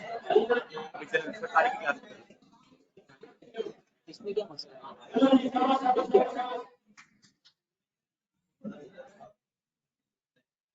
हाँ जी सर, बिड प्राइस वो है जिसपे बायर राजी है खरीदने के लिए। बिल्कुल सही। अगर कंडीशंस आ जाए फिर आगे से बोले कि चार्जर हेडफोन्स साथ हुए तो प्राइस बढ़ जाएगी, तो कौन सी प्राइस लेंगे? अच्छा मुझे एक चीज ये बताओ, मैं बेचने जा रहा हूँ मोबाइल, इसके बाद कोई चार्जर नहीं है, इसके साथ कोई डब्बा उब्बा नहीं है, कोई कुछ भी नहीं है, बस ये है, तो मुझे बताओ फेयर वैल्यू मुझे इसकी चाहिए या पूरे डब्बे के साथ चाहिए? इसी की चाहिए ना, मैं जो चीज बेचने जा रहा हूँ, फेयर वैल्यू उसी चीज की होगी। अगर time value news carrying amount से ज्यादा है तो कुछ भी नहीं करेंगे बेटा, फिर कैरिंग अमाउंट पे शो करेंगे। ठीक है? अच्छा जी सर, दुकानदार के मोबाइल की फेयर वैल्यू 20 होगी। हाँ, अगर दुकानदार से कोई और बंदा इसको खरीदना चाहे 20,000 में। सर अगर दुकानदार 18 में खरीदने को तैयार हो जाए तो फिर फेयर वैल्यू 18 हो जाएगी। हाँ बिल्कुल सर, अगर नेगोशिएशन करके 16 हो जाए तो फेयर वैल्यू 16 हो जाएगी।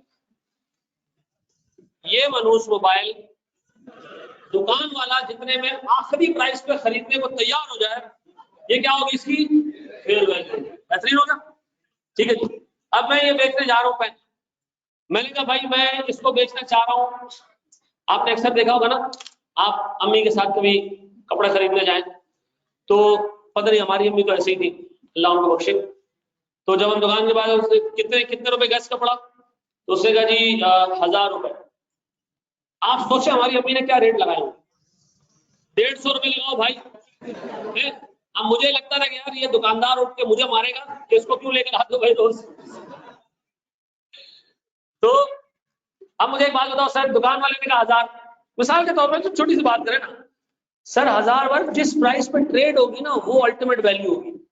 अब मैंने सर मोबाइल बेचने गया, मैंने कहा 18, कहाने का 15। मैंने कहा यार कहा थोड़ा ऊपर आओ, उसने कहा सर थोड़ा नीचे आए। ठीक है।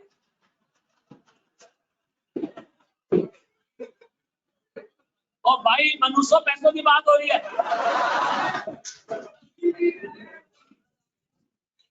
अच्छा, एक बड़ा अच्छा सवाल पूछा है रोहित ने कि सर व्हाट इफ के मैं डिफरेंट दुकान वालों के पास का हर एक पे अलग अलग प्राइस लगाई। किसी ने कहा 15,000, किसी ने कहा 15,200, किसी ने कहा 15,300। अब बताओ बिड प्राइस किसको कंसिडर करें? इन सबका एवरेज नहीं, इन सबका एवरेज, इन सबका एवरेज। ठीक है जी। जब आप एक चीज की फेयर वैल्यू मालूम करने जाते हो, 4-5 वैल्यूअर्स को बुला के उनसे वैल्यू निकलवा लेते हो। ठीक है जी। चलिए कि कंपनी के पास एक प्रॉपर्टी है, मिसाल दे रहा हूं, अभी आगे हम पढ़ेंगे एक चीज, उस प्रॉपर्टी की वैल्यू निकालनी है। किसको बुलाएंगे वैल्यू निकालने के लिए? ब्रोकर्स को, जो उस पर्टिकुलर विसिनिटी में लोगों को घर खरीद बेच के देते। सबको बुलाया, 3-4 से वैल्यू लगवाई। किसी ने कहा 2,70,00,000, किसी ने कहा 2,80,00,000, किसी ने कहा 2,60,00,000। क्या करेंगे हम इसका एवरेज निकाल लेंगे। जाने हम आगे बढ़े। सर मल्टीपल अच्छा सर हाईएस्ट लेंगे? नहीं, हाईएस्ट नहीं लेंगे बेटा मोहम्मद, हाईएस्ट नहीं लेंगे। ठीक है जी। बड़े हाईएस्ट में सबसे बड़ा रिस्क पता है क्या है? 2 ब्रोकर अपने डाल देंगे। होता ना बोली के अंदर, जब बोली लग रही होती है, बिडिंग हो रही होती है, तो एक आपका अपना बंदा भी होता है, वो चमचे को भी जो है वो 2,000 रुपए में खरीदने को तैयार हो जाता है। हमने देखा ना फिल्मों में, 2001, 2001 फाइनल 1, 2, फिर एक आवाज आती है सेठ की 3,000। तो जो उससे मुकाबला कर रहा होता है वो कौन होता है? आप ही का बंदा होता है। तो सर इसलिए हमने हाईएस्ट नहीं लेना। नहीं तो हर बंदा पता है क्या करेगा, अपने पसंद के ब्रोकर के पास जाएगा, इसके भी क्राइटेरिया हम देखेंगे, इसको स्टैंडर्ड कैसे करना है। तो हाईएस्ट नहीं लेना, हमने क्या लेना है? एवरेज लेना। ठीक है जी। हाँ जी। मोहम्मद बढ़ जाए आगे। यार अल्लाह के वास्ते नाम सही लिखा करो अपने यार। अब ऐसे नाम लिख तो पढ़ा भी नहीं जाए क्लास में। सही लिख भाई, नाम सही करके आ जाए। नाम सही करके आ। जॉनी क्या नाम है?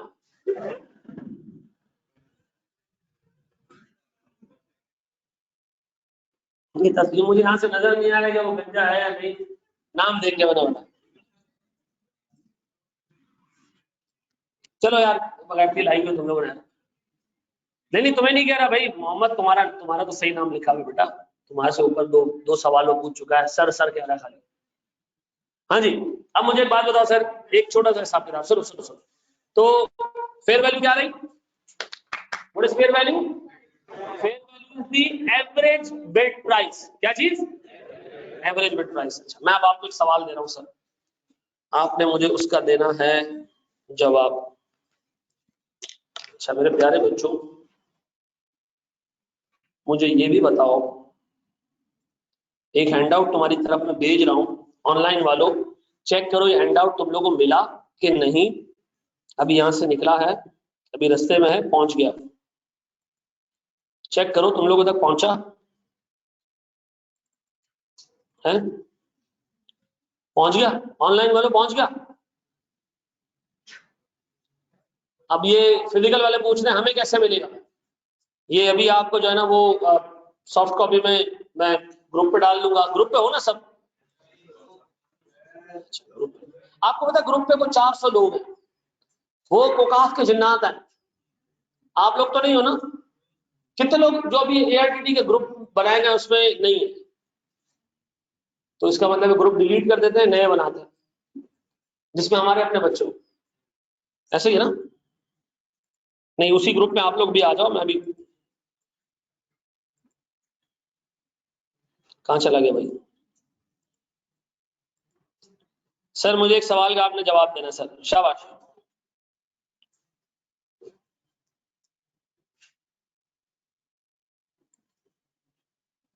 देख के बेटा सवाल। ये हैंड आउट मैं आपको दूंगा सर। इस हैंड आउट में कोई सर कुछ सवालात हैं, 70-80 के करीब सवालात हैं इसमें। 8 नंबर के स्टैंडर्ड के लिए ये कोई 42 सवालात हैं, फुल क्वेश्चंस हैं, और बाकी 30 के करीब एमसीक्यूज हैं। तो अगर आप जिंदा बचे तो इसके बाद आप पेपर दे दोगे। देखो इतनी सारी चीजें हमने प्लान किया हुआ है कि इस कोर्स को मैं और आकाश, जो क्लास टीचिंग आवर्स होंगे वो तकरीबन को 220 घंटे होंगे हमारे, और कम से कम प्रैक्टिस के 130-40 घंटे होंगे। लेकिन मैं तुम्हें इतना बता दूं कि सारी चीजें कवर करने के बाद में आप लोग घर में नहीं पढ़ोगे, मेजोरिटी आप में से नहीं पढ़ेगा घर में। ये मैं आपको बता देता हूँ सर। देखिए ये अपने आप को धोखा देने वाली बात है कि मैं आपको दबा के होमवर्क दे के जाऊं और कद्दू आप लोग घर पे कोई काम करो। और हर पॉइंट पे मैं सोचता रहूं यार क्लास माशाल्लाह बहुत सेट जा रही है, ठीक है ना। आपकी मिसाल ट्रेन का एक डब्बा है सर, जिस डब्बे में आप बैठे हो वही डब्बा है, जो पीछे वाले डब्बे हैं वो पीछे स्टेशन पे छोड़ के आ गए हो आप लोग, तो वो साथ साथ हमने जोड़ के चलने। तो भाईजान आप लोगों ने दबादब क्लासेस लेनी है। अच्छा दूसरा एक, तो मैं प्रॉब्लम नहीं कहूंगा इसको, एक खुशाइन बात, ये एक अच्छी बात है कि इस बैच में मतलब रमजान मुबारक भी आएगा, तो थोड़ा सा हमारे टाइम कंस्ट्रेंट होगा, ठीक है जी। फिर बकरीद भी आएगी, फिर मुहर्रम का महीना भी इसी बैच में आएगा, ठीक है ना। तो मतलब ठीक ठाक जो है वो दिन ऐसे हैं जो रिलीजियस इवेंट्स की वजह से जो है वो छुट्टियों में जाएंगे। तो थोड़ा सा बेटा ख्याल ये रखना है कि मैं तुम लोगों को ना अभी अगले दिन से एक दिन के बाद से ना मैं तुम लोगों को 11 बजे से बुलवाऊंगा, ठीक है जी। क्लासेस 11 बजे से लगेंगी, दोपहर 11 बजे से, ठीक है। और थोड़ा सा ना तुम लोगों को काम करना पड़ेगा, ठीक है ना। अदरवाइज बहुत अच्छा ऑप्शन है, बहुत सारे इंस्टीट्यूट्स में ना 3 क्लासेस होती है वीक की, ठीक है जी। सेशन के एंड तक 3 ही होती है, फिर अगले सेशन में भी 3 ही होती है, ठीक है ना। तो जैसा आपका दिल करे, ठीक है। तो यहाँ तो थोड़ा पढ़ना पड़ेगा भाईजान, ठीक है ना। Sir for practice we have to attend the classes physically. No, you don't need to attend the classes physically. आप घर पे बैठ के भी ऑनलाइन भी क्लास ले सकते हो, रिकॉर्डेड भी ले सकते हो, लेकिन अल्लाह के वास्ते क्लास ले लेना। आप लोगों में से मैं आपको देखो, मैं आपकी 2 मिनट लेता हूँ। एक टेंडेंसी पता है आप लोगों में क्या होती है? शुरू में बंदा क्लास लेने आता है, एक मिस हो जाती है, एक क्लास मिस होती है, फिर क्या होता है? अगली लेने का फायदा नहीं है ना। पिछली तो अभी आपको पता है, मैं पिछले में फंस गया हूं, तो पिछले का तो चीजें सर जलील भी करेंगे। तो मैं काम करता हूं, अगली उस वक्त तक नहीं लेता जब तक कि पिछली रिकॉर्डेड ना देख लूं। कद्दू रिकॉर्डेड आपने देखना नहीं है। अब 2 क्लासेस जमा हो गई, 2 से 3 हो गई, 3 से 4 हो गई, और फिर आखिरी महीना जब शुरू होता है ना, फिर एक कॉल आती है, सर 30 दिनों में 40 लेक्चर देख सकते हैं। हाँ? सर देखिए मैं बहुत सीरियस हो गया हूँ, रोज का 1.25 लेक्चर देखूंगा, एक लेक्चर और दूसरे लेक्चर के शुरू के आधा घंटा तो हो जाएगा ना। हाँ बेटा कर लो, कोई मसला नहीं है, जैसे तैसे निकालो। फिर कॉल आती है 10 दिन पहले, सर 10 दिनों में 30 हो जाएंगे। फिर फोन आता है, सर अगर मैं अगली अटेम्प्ट में पढ़ूं तो पोर्टल का एक्सेस मिलेगा? अल्लाह के वास्ते एक जगह पे स्लिप हुए ना। आपने वो फिल्म देखी ना धमाल, वो गाड़ी को उड़ाने की कोशिश करते हैं, कहते हैं इतनी स्पीड में आप इतने किलोमीटर पीछे से चलेंगे, तो अल्लाह के वास्ते ये काम नहीं करना, ठीक है ना। सर एक सवाल मैंने आपको दिया है और मुझे आपने सवाल सॉल्व करके देना है मेरे प्यारे बच्चों। ये हैंड आउट का क्वेश्चन नंबर 7 है। ये क्या आ गया भाई? हट जा भाई।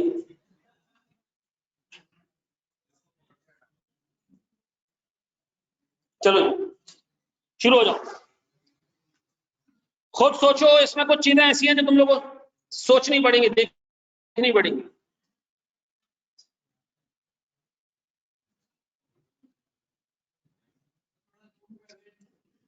जूम आउट इन, तो इसमें जूम इन में क्या देखना क्या है? और फैला दूं?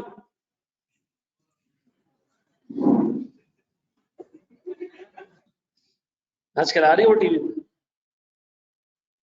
हाँ जी सर, एक चीज इसमें मिसिंग है, वो भी लिख लो, वैल्यू इन यूज 2 लाख रुपए। शाबाश सर।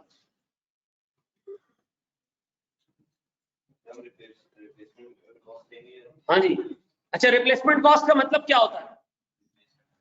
इस जैसा एसेट मार्केट में कितने में मिल सकता है, यानी वो मोबाइल जो किसके पास पड़ा हुआ था, दुकान वाले के पास, वो क्या थी इसकी रिप्लेसमेंट कॉस्ट। रिप्लेसमेंट कॉस्ट का मतलब ऐसा मोबाइल मार्केट से कितने में मिल जाएगा। हाँ जी sir, resale value quoted by broker, इसका क्या मतलब? जी जनाब, नहीं सोचो सोचो सोचो, ब्रोकर कह रहे हैं मैं इसको खरीदूंगा कितने में, 150 में। अच्छा हमने क्या कोट किया, हम इसको बेचना चाहते हैं कितने में, 190 में। तो सर हम इसको जो बेचना चाह रहे हैं वो क्या है, ऑफर प्राइस।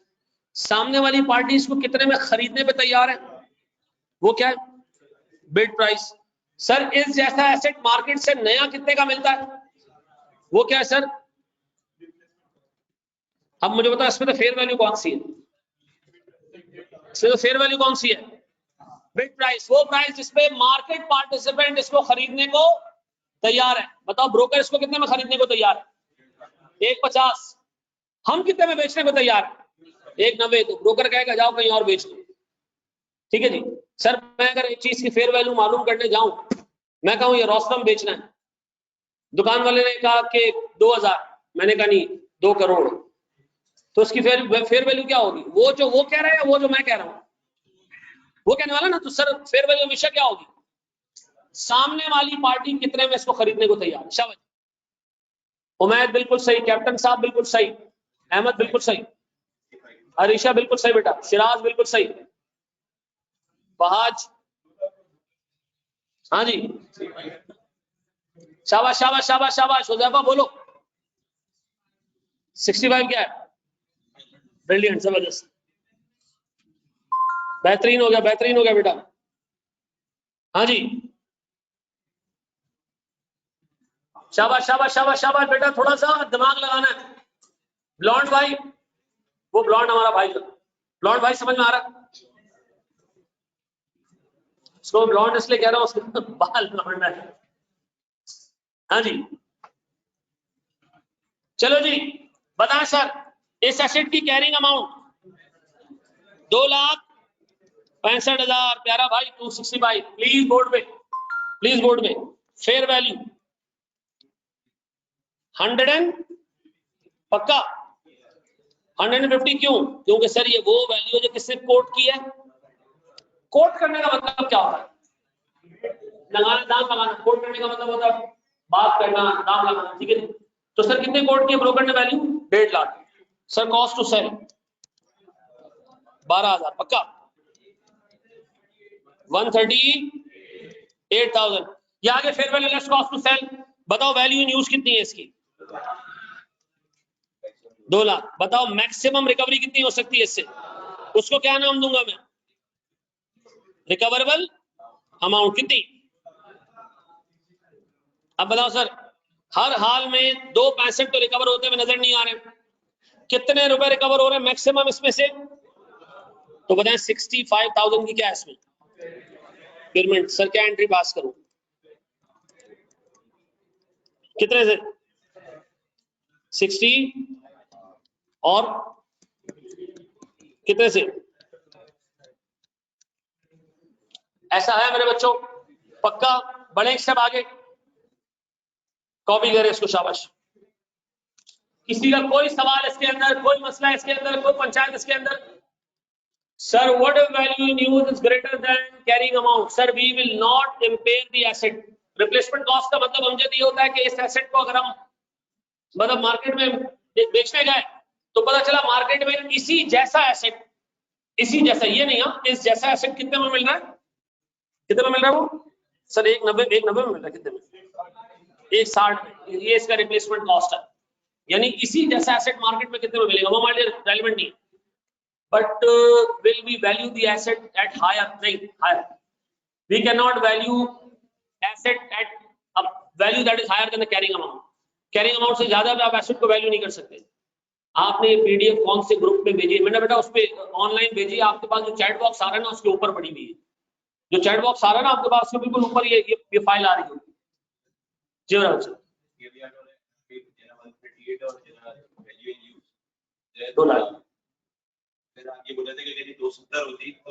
एसेट को हम इंपेयर नहीं करते। चलो गेन आ सकता है, नहीं गेन रिकॉर्ड नहीं करना। गेन कभी भी रिकॉर्ड नहीं होता। इन्वेंट्री की अगर एनआरवी बहुत से ऊपर निकल जाए तो हम क्या करते हैं? इग्नोर करते हैं, कॉस्ट भी कैरी करते हैं। गेन उस वक्त तक आप रिकॉर्ड नहीं कर सकते जब तक कि एसेट बिक ना जाए। ठीक है जी, गेन की रिकॉर्डिंग नहीं। बड़े एक सब आगे नहीं हुआ कि काय का 6 बजे तक क्लास है बगल 6 बजे तक ना हमारी क्लास। 5 बजे तक तुम लोग खुद बोल रहे हो ना, चलो 5 बजे छोड़ दूंगा। हाँ आओ बेटा जरा खुशबू लगा के।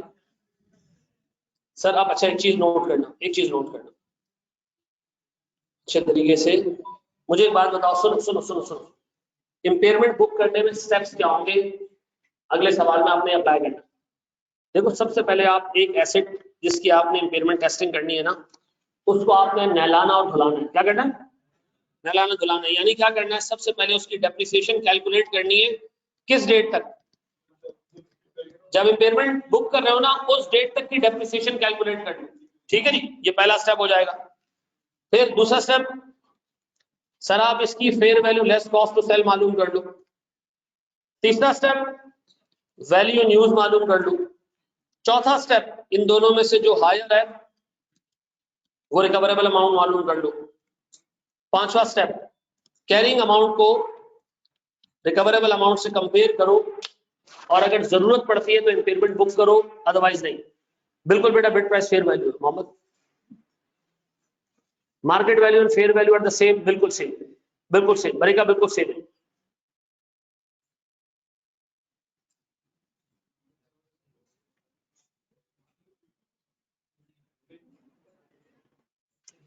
आज बेटा मैं जरा रिस्ट्रिक्टेड होके पढ़ा पाया क्योंकि इसमें आवाज का इशू आ रहा था, तो मैं यही खड़े होकर पढ़ा रहा हूँ।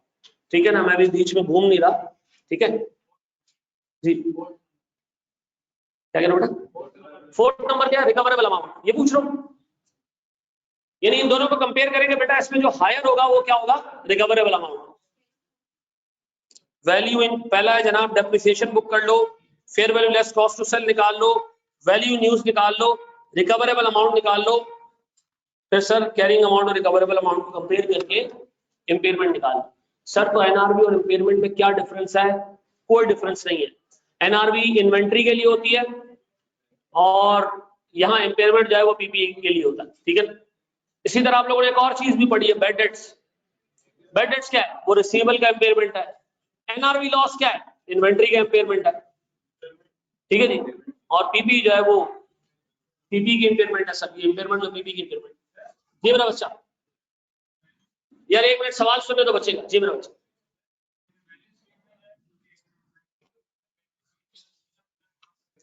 यार मैं बच्चे का सवाल नहीं सुन पा रहा हूं। अगर आप लोग सब एक मिनट जी,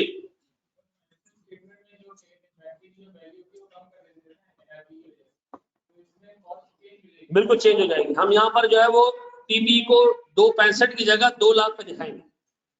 बैलेंस शीट में पीपी कितने पे आएगा? 2 लाख पे आएगा। चलो चलो मेरे बच्चों, बढ़े हम आगे। दो एक सवाल,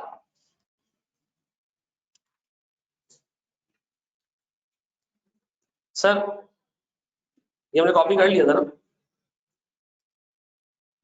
सुनो, बगैर बातें कि इसको सॉल्व करना।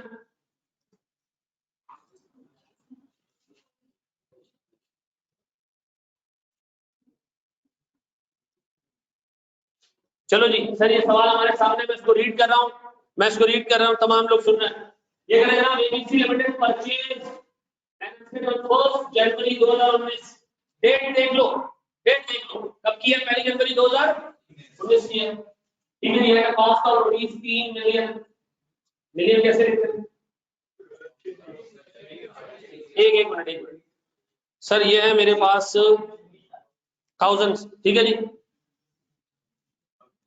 ये है मेरे पास मिलियन।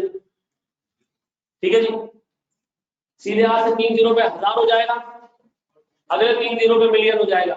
मुझे मिलियन जब पता चला था जब मैं FAR 2 का पेपर दे रहा था, पेपर वाले दिन मुझे पता चला कि ये मिलियन में 6 जीरो होते। मैं आपको वाकई फैक्ट बता रहा हूं, क्योंकि इस वजह से कि हमारे सारे टीचर इंडिया की किताबों से पढ़ाते थे, उनमें लाख होता था, लाख, करोड़, ठीक है जी, लाख में 5 जीरो, ठीक है जी, इस तरह के सीन होते थे। मिलियन में पहली दफा आप पेपर में जाके सुना, तो बराबर वाले से पूछा मैंने मिलियन में कितने जीरो होते, उससे कहा 6 जीरो, टोटल 60 डिजिट होते। बराबर वाले से मैंने पूछा था, उस वक्त पेपर शुरू ही हुआ था, पता चल गया पेपर पास हो गया। हाँ मैं आके बताऊँ तो पेपर फेल हो गया, मिलियन नहीं पता, आप अंदाजा लगा के ग्रेड दो। 3 million is the carrying amount, no, 3 million is the cost.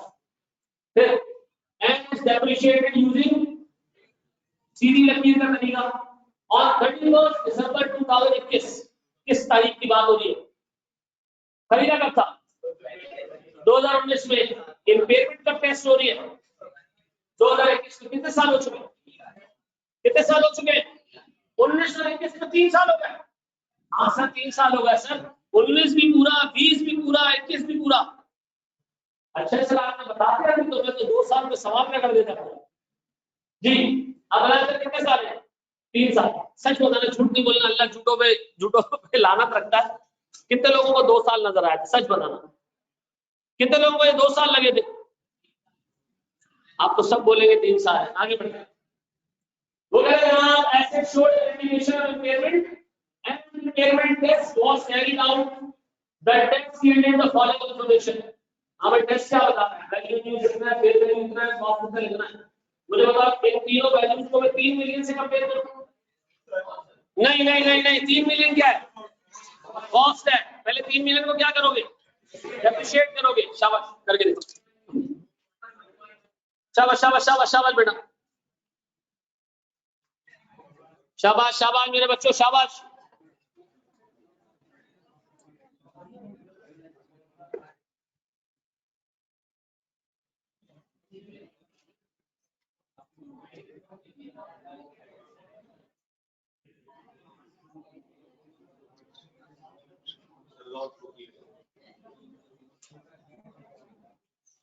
जी मेरे बच्चे, बाबू बातें नहीं, बातें नहीं, क्या आ रहा है भाई,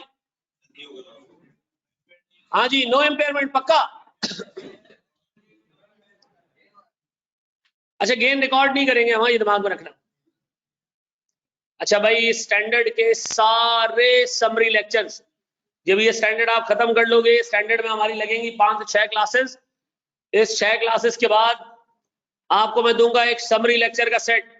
उस समरी लेक्चर में ये सारे का सारा स्टैंडर्ड 1 घंटे में रिवाइज करवाऊंगा मैं, ठीक है। वो समरी लेक्चर ऑलरेडी रिकॉर्डेड है, हर स्टैंडर्ड के रिकॉर्डेड है। तो जैसे स्टैंडर्ड खत्म होता जाएगा मैं आपको देता जाऊंगा, ताकि आप आखिरी दिन बैठ के जब रिवीजन करें और आपको गैरत कहे कि आप पढ़ ले, तो आप उस दिन भी जो है वो रिकवर कर सके चीजों को, ठीक है जी। अब एक बच्चा कहेगा सर जब उस दिन रिकवर हो सकता है तो फिर मैं उसी दिन पढ़ लेता हूँ, हैं?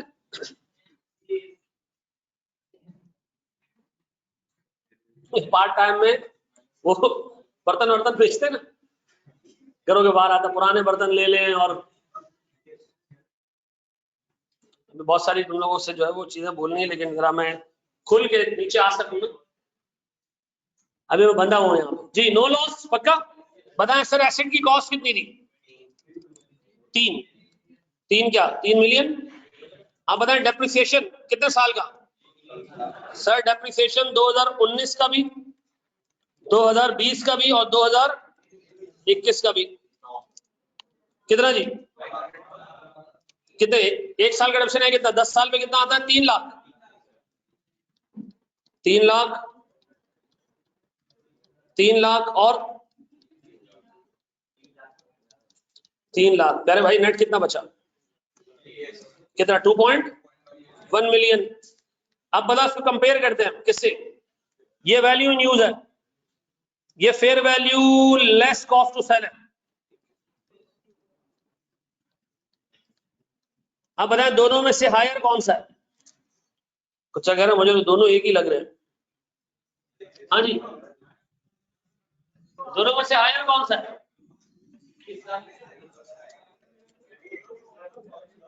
क्या जी? अच्छा 5 लाख है, सॉरी सॉरी सॉरी बेटा, असल में बड़ी वाली बोतल आती है ना तो नशा अगले दिन तक जाता है। आप बताएं सर, खैर है हो गया ना सर, खैर हो गई, कोई मसला नहीं। अब बताएं 22,50,000 रिकवरेबल अमाउंट है, क्या ये एसेट इम्पेयर्ड है? क्या कोई एंट्री पास होनी चाहिए? नहीं सर, कोई इम्पेयरमेंट नहीं तो कोई एंट्री पास। बताओ एसेट हमारी बैलेंस शीट पे कितने पे आएगा? सर एसेट हमारी बैलेंस शीट पे अपनी कैरिंग अमाउंट पे ही आएगा, उसको छेड़ने की कोई जरूरत। कैरिंग अमाउंट को हम कब छेड़ते हैं? सर जब वो एसेट इम्पेयर होता है, अदरवाइज हम उसको नहीं छेड़ते हैं। ऐसा है, ऐसा है सर। दो एक और सवाल, कॉपी करें सर।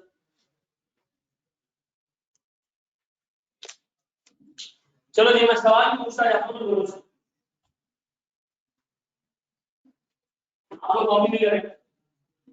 ये वो हमारा भाई जो बैठा हुआ है एसी के साथ। हाँ मेरे बच्चे मुझे एक बात बताओ, बिड प्राइस और ऑफर प्राइस में क्या फर्क है? यदि आज से मार्केट पार्टिसिपेंट स्टेट में खरीदने को तैयार हो, जैसी वाला पेज जा रहा है मुझे बात का रिप्लेसमेंट कॉस्ट को है उसी जैसा एसेट की वैल्यू मार्केट में अगर खरीदने जाओ तो कितने का पड़ेगा? अच्छा मैं तो आपको ये देना उसको बात कहते हैं।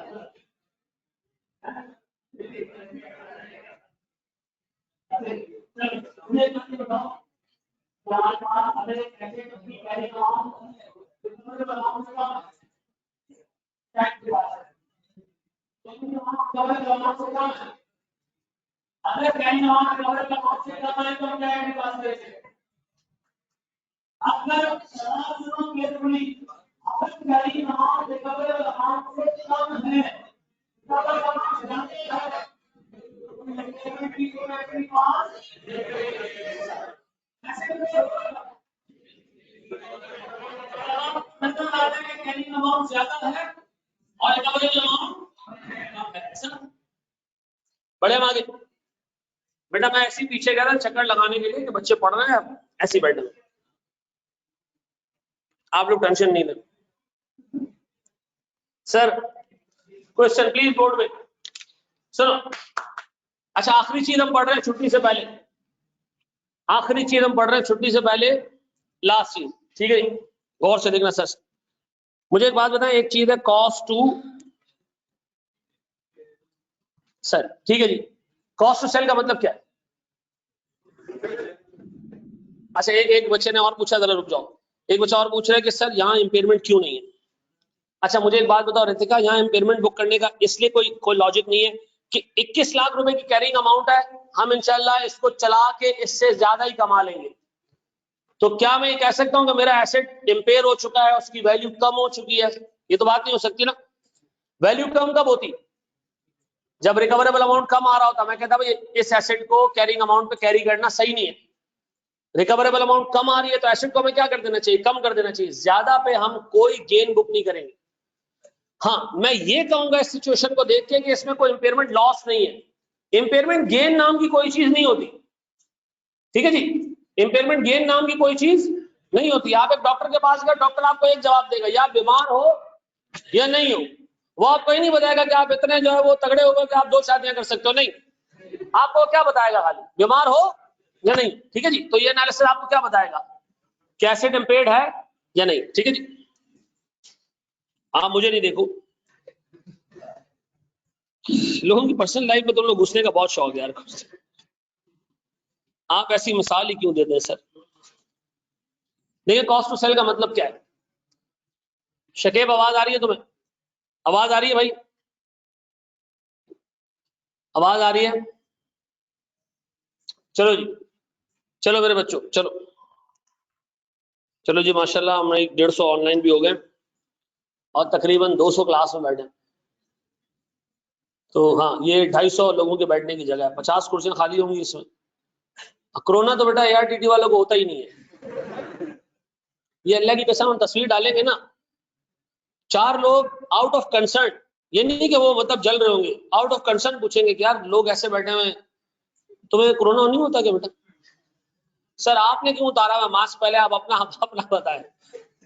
मैं तो इसलिए मास्क नहीं पहनता कि मुझे कोरोना हो चुका है। हाँ क्या बात है, बड़ी कोई अचीवमेंट है सर आपकी। इसके लिए आपको अलग से अवार्ड मिलना चाहिए, आपको कोरोना आपने गुजार लिया है। नहीं कोरोना ऐसा हुआ कि एक साथ सब घर वालों को हो गया, सबको जुकाम, सबके सर दर्द, बुखार, सब ठीक हो गया। फिर 2 दफा भी हो जाता है। 2 दफा कितना टाइम बाद होता है? अभी 3 महीने नहीं गुजरे हैं। शाबाश जी। यहाँ देख लो, मैं अफोर्ड कर सकता हूँ बगैर मास्क के घूमना, आप लोग नहीं कर सकते हो। आपको इसलिए पहनना चाहिए कि सब नहीं पहन रहे। आपको इसलिए पहनना चाहिए। यार अल्लाह की कसम, तुम लोगों का एहतियात का लेवल इतना है, मैं भी ऊपर गया, एक ने 1 गिलास पानी पिया, दूसरे ने आके उसी गिलास में पानी डाला, पी के चला गया और छोड़ भी दिया, तीसरा आया उसने छूटे हुए में मजीद पानी डाला। सही है जी। सर कॉस्ट टू सेल क्या होता है? सर बेचने का खर्चा। सुनो, एक हमारे पास एसेट पड़ा हुआ है। सर मिसाल के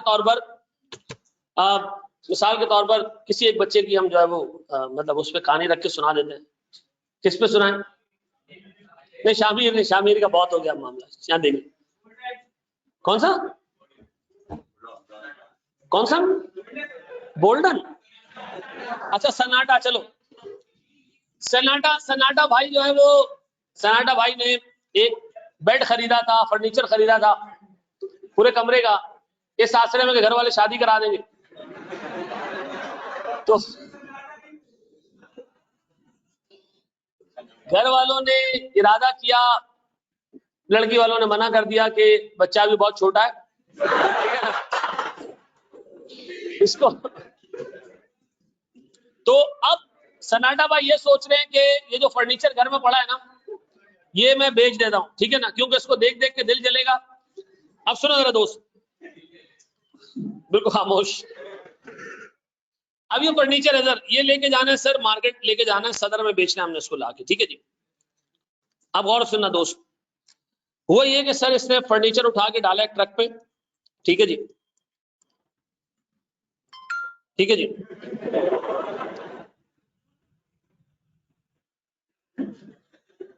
भाई मेरा ट्रक मेरी मर्जी इस ट्रक पे सामान डाला सर, गौर से सुनना, इसको लोड कराने पे 100 रुपए का खर्चा आया।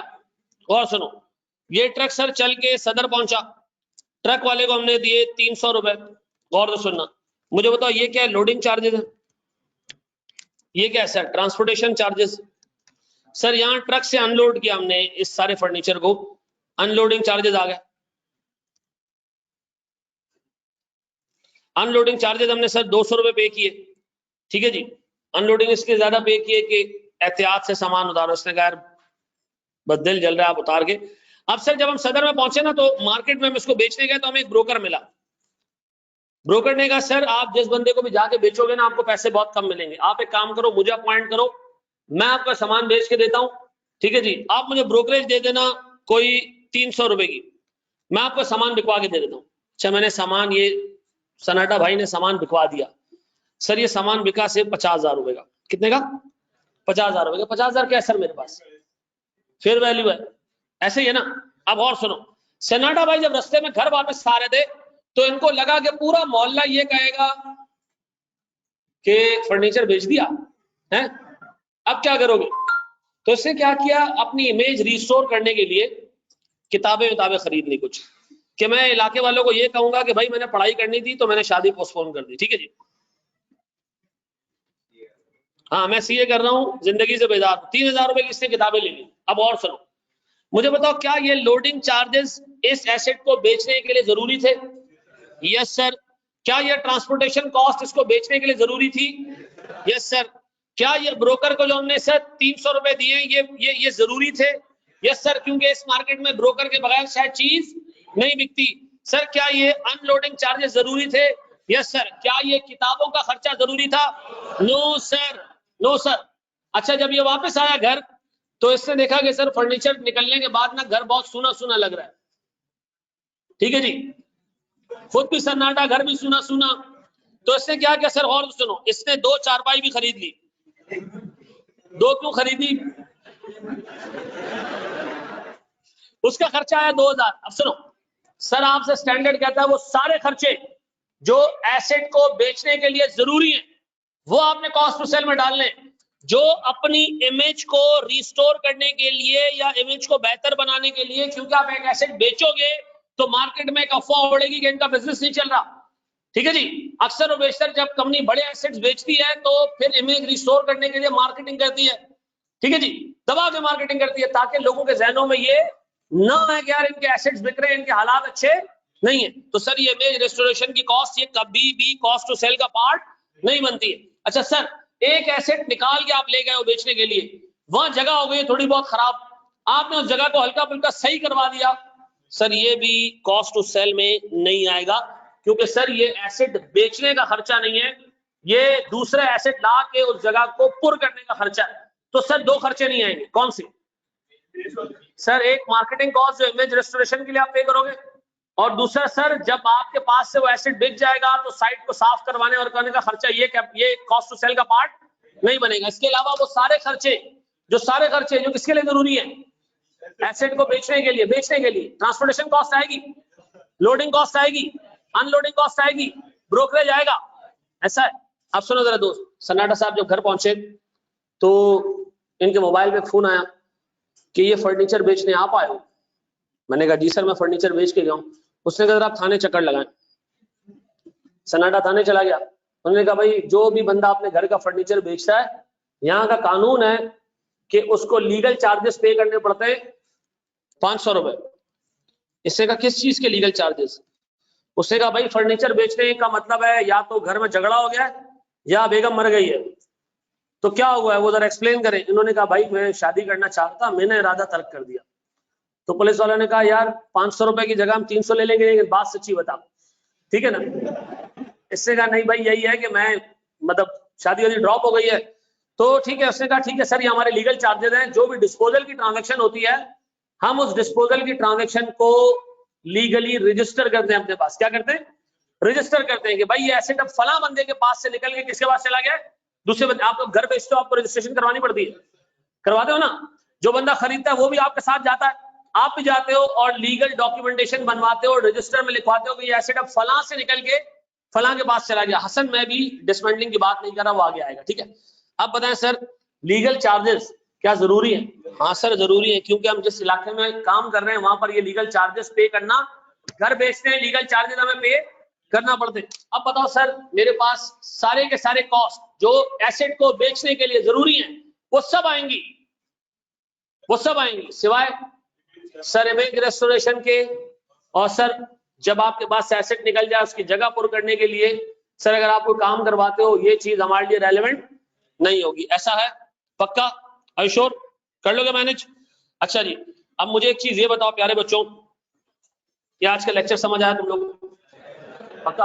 अगर एसेट को निकालने का चार्ज कॉस्ट टू सेल, अगर एसेट फिक्स हो, बिल्कुल बेटा वो कॉस्ट टू सेल में आएगा। अच्छा सुनो सुनो सुनो सुनो, ये बस से निकाल के समेटना शुरू। एक हम तो पहले तस्वीर खींचेंगे, एक सेल्फी रखेंगे अपने पास हम, यार ये बीच में कितना बुरा आ रहा है।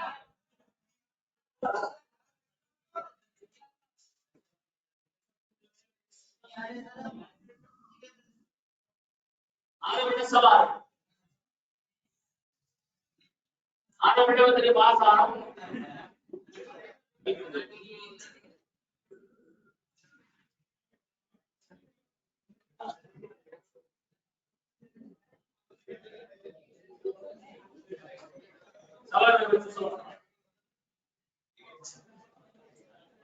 हाँ भाई समझ आ गई चीजें बच्चों?